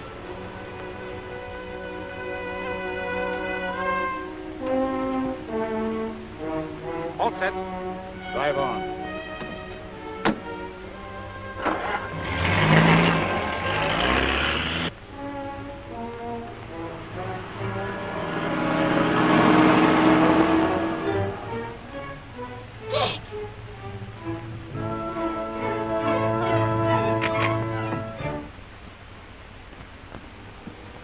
Gee, I'm sorry, Dick. It's all my fault. If I hadn't got into Steve's car, everything would have been all right. Take it easy, Junior. Everything's going to be okay. You did the right thing. What's the matter? You're hurt. Just a scratch. Now, look, youngster, I want you to go now. We can finish our business after Junior's gone, can't we, Stark? What do you mean? I mean, the kid will be twice as useful to me when you're out of the way. Get in that room.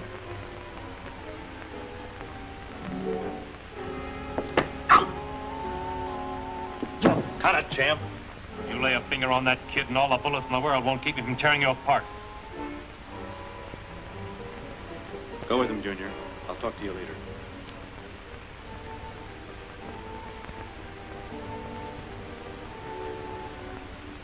Hey, you had the champ buffalo, Tracy. It's too bad you're on the other side of the fence. I could use a guy like you. Get in that room. We'll finish our talking there.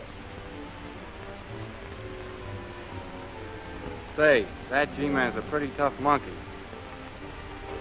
Tough? Wait till you see his face when his pals get blown to bits. We've got TNT planted under the other cabin. They'll think we're in there. In fact, they're on their way now. And 2 minutes after they opened that gate and took the switch,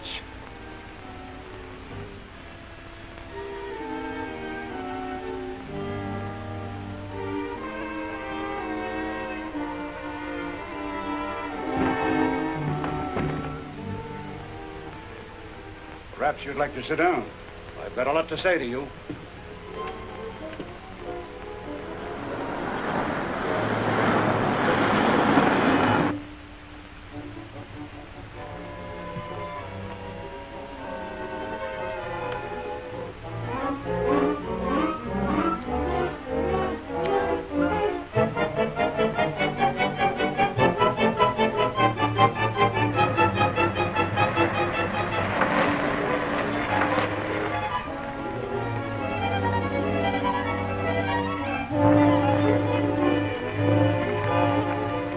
While it won't bring my 4 sons back to me, I'll at least have the satisfaction of sending you after them.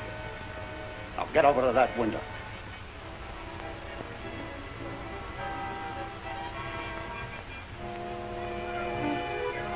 And there go your brave G-men to your rescue. When they find that place empty, they'll head up here. Yeah. That's why you're wrong, Tracy. I've told you nearly everything I wanted you to know. There's nothing left now but the wind-up. And that finishes your G-men.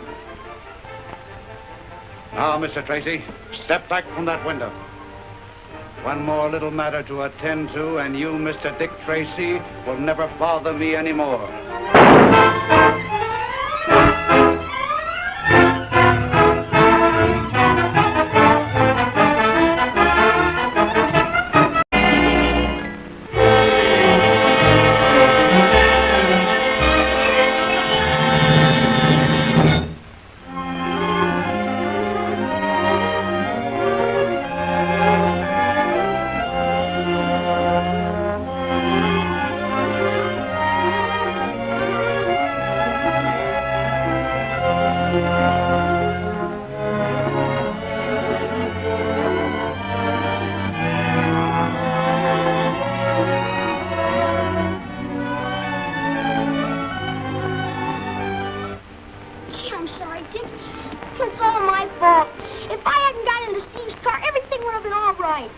Take it easy, Junior.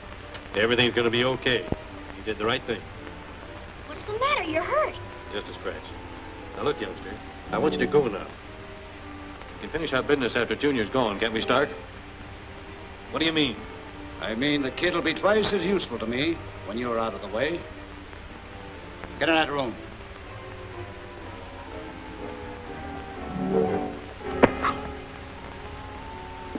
Cut it, champ. You lay a finger on that kid and all the bullets in the world won't keep you from tearing you apart. Go with him, Junior. I'll talk to you later.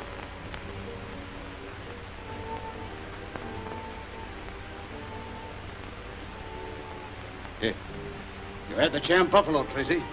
It's too bad you're on the other side of the fence. I could use a guy like you. Get in that room. We'll finish our talking there. Say, that G-man is a pretty tough monkey. Tough? Wait till you see his face when his pals get blown to bits. We've got TNT planted under the other cabin. They'll think we're in there. In fact, they're on their way now. And 2 minutes after they opened that gate and took the switch,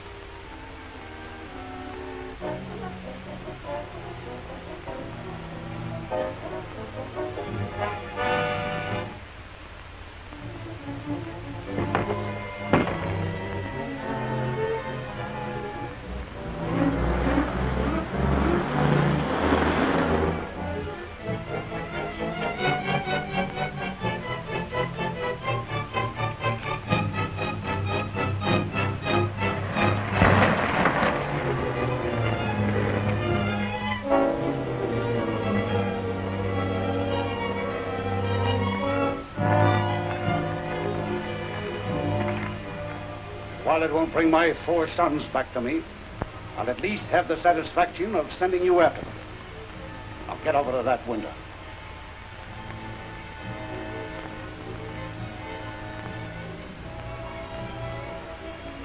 And there go your brave G-men to your rescue. When they find that place empty, they'll head up here. Okay. That's why you're wrong, Tracy. I've told you nearly everything I wanted you to know. There's nothing left now but the wind-up.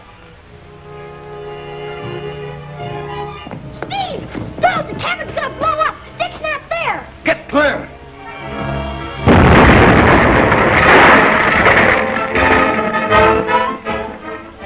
Now, Mr. Tracy, step back from that window.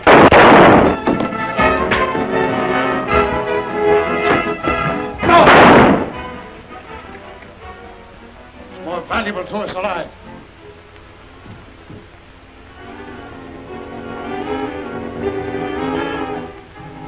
Kid's warned the G-men. Get him up and get him in the car.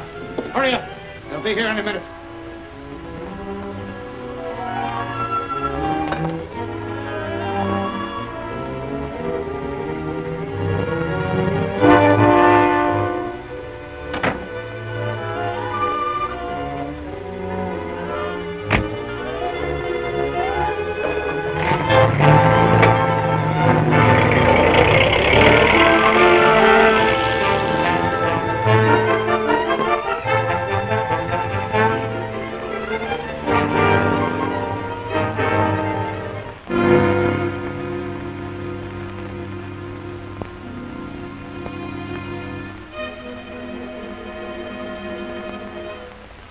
It's our duty to wage relentless war against crime, even though it might cost the life of the valued agent. I know it would be Tracy's wish to do everything in our power to apprehend the Starks, regardless of how the outcome might affect him personally. Lockwood, have a description of the Starks' car broadcast immediately. Well, that's just it, sir.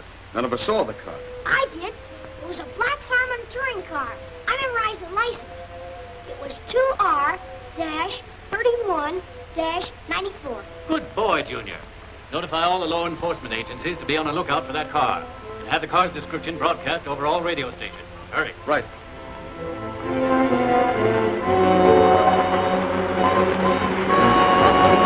Attention, all listeners. Members of the deadly Stark gang are now driving through the community in a black Harmon touring car. License number 2R3194. If you see the car, notify FBI headquarters immediately. 2R3194.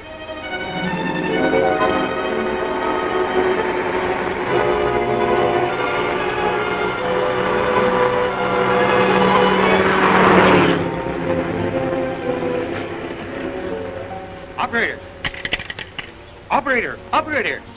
Give me the G-man. FBI? Yes, this is the G-man's office. Them bandits you were looking for just passed my place here. This may be a lead. This party says that Stark's car just passed his place. Get the address. Where are you? Jake's Filling Station, Garby Road. Jake's Filling Station on Garby Road. Right. Order all agents to concentrate at Jake's Filling Station at once. Yes, sir.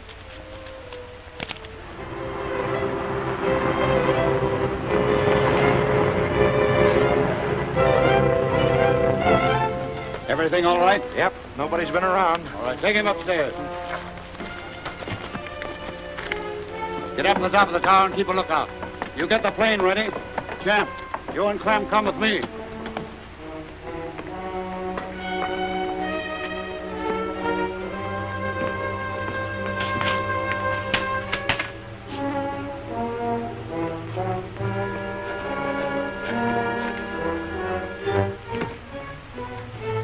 Yeah, I seen them. They went down that way.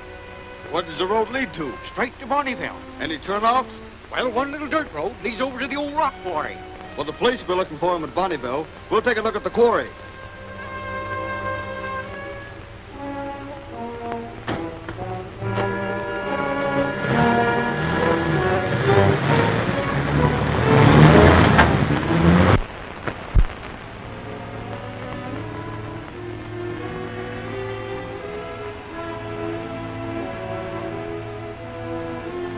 Hey, Stark.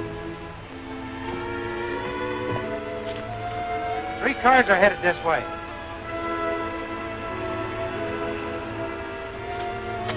Get the rifles. Champ, never mind that. G-men.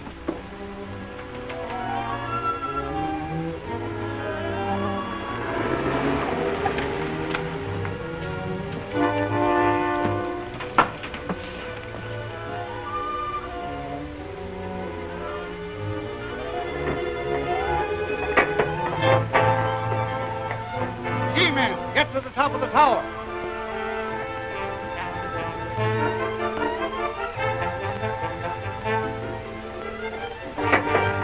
Stark! Surrender or will!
Wait, Tracy!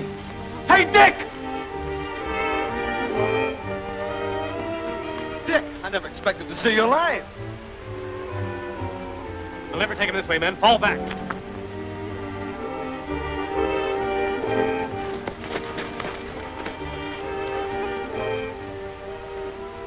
We'll use the trucks as shields. We'll raise the bodies and back them toward the tower. That way we can get closer without being hit. Come on.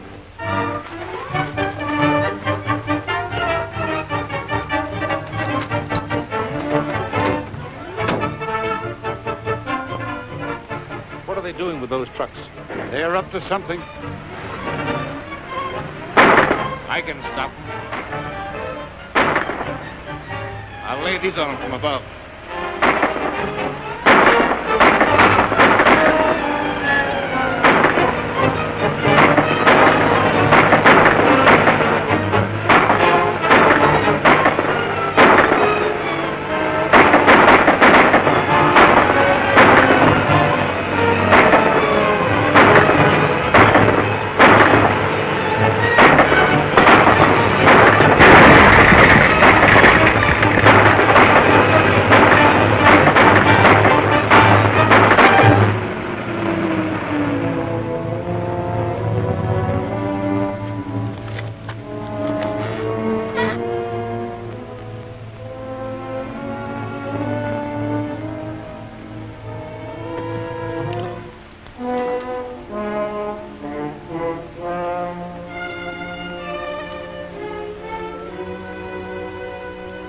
out your hands. Look, you lay a hand on me and I'll blow you to bits. Give yourself up, Stark. If you set that nitrogen off, you'll die too. I'd as soon die this way as in the chair. Tell them to drop their guns and step back. Do as he says, men.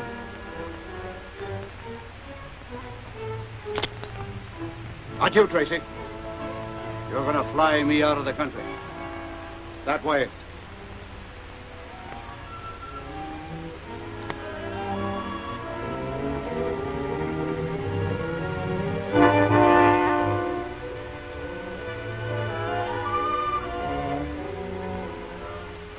Go on. Get in.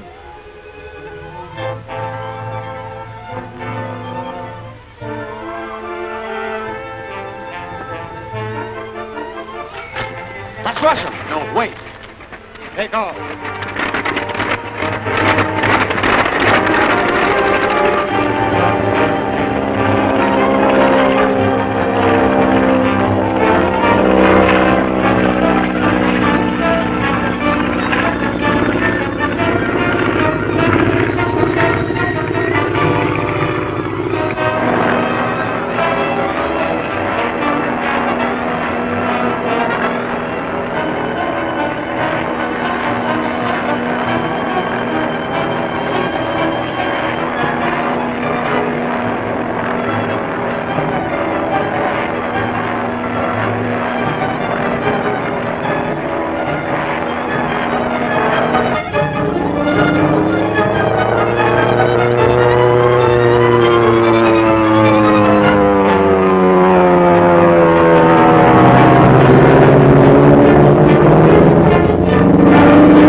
What are you doing, Junior? Mike and I are playing Marooned on an Island.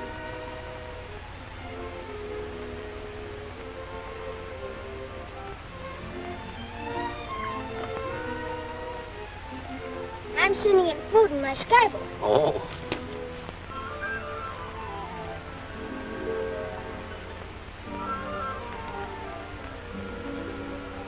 Hey, Dick!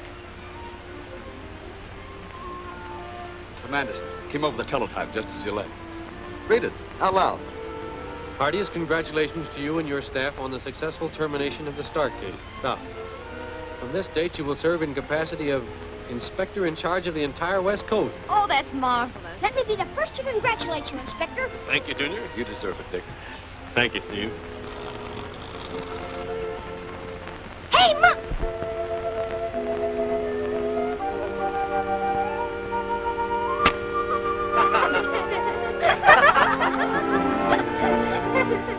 Ha ha ha!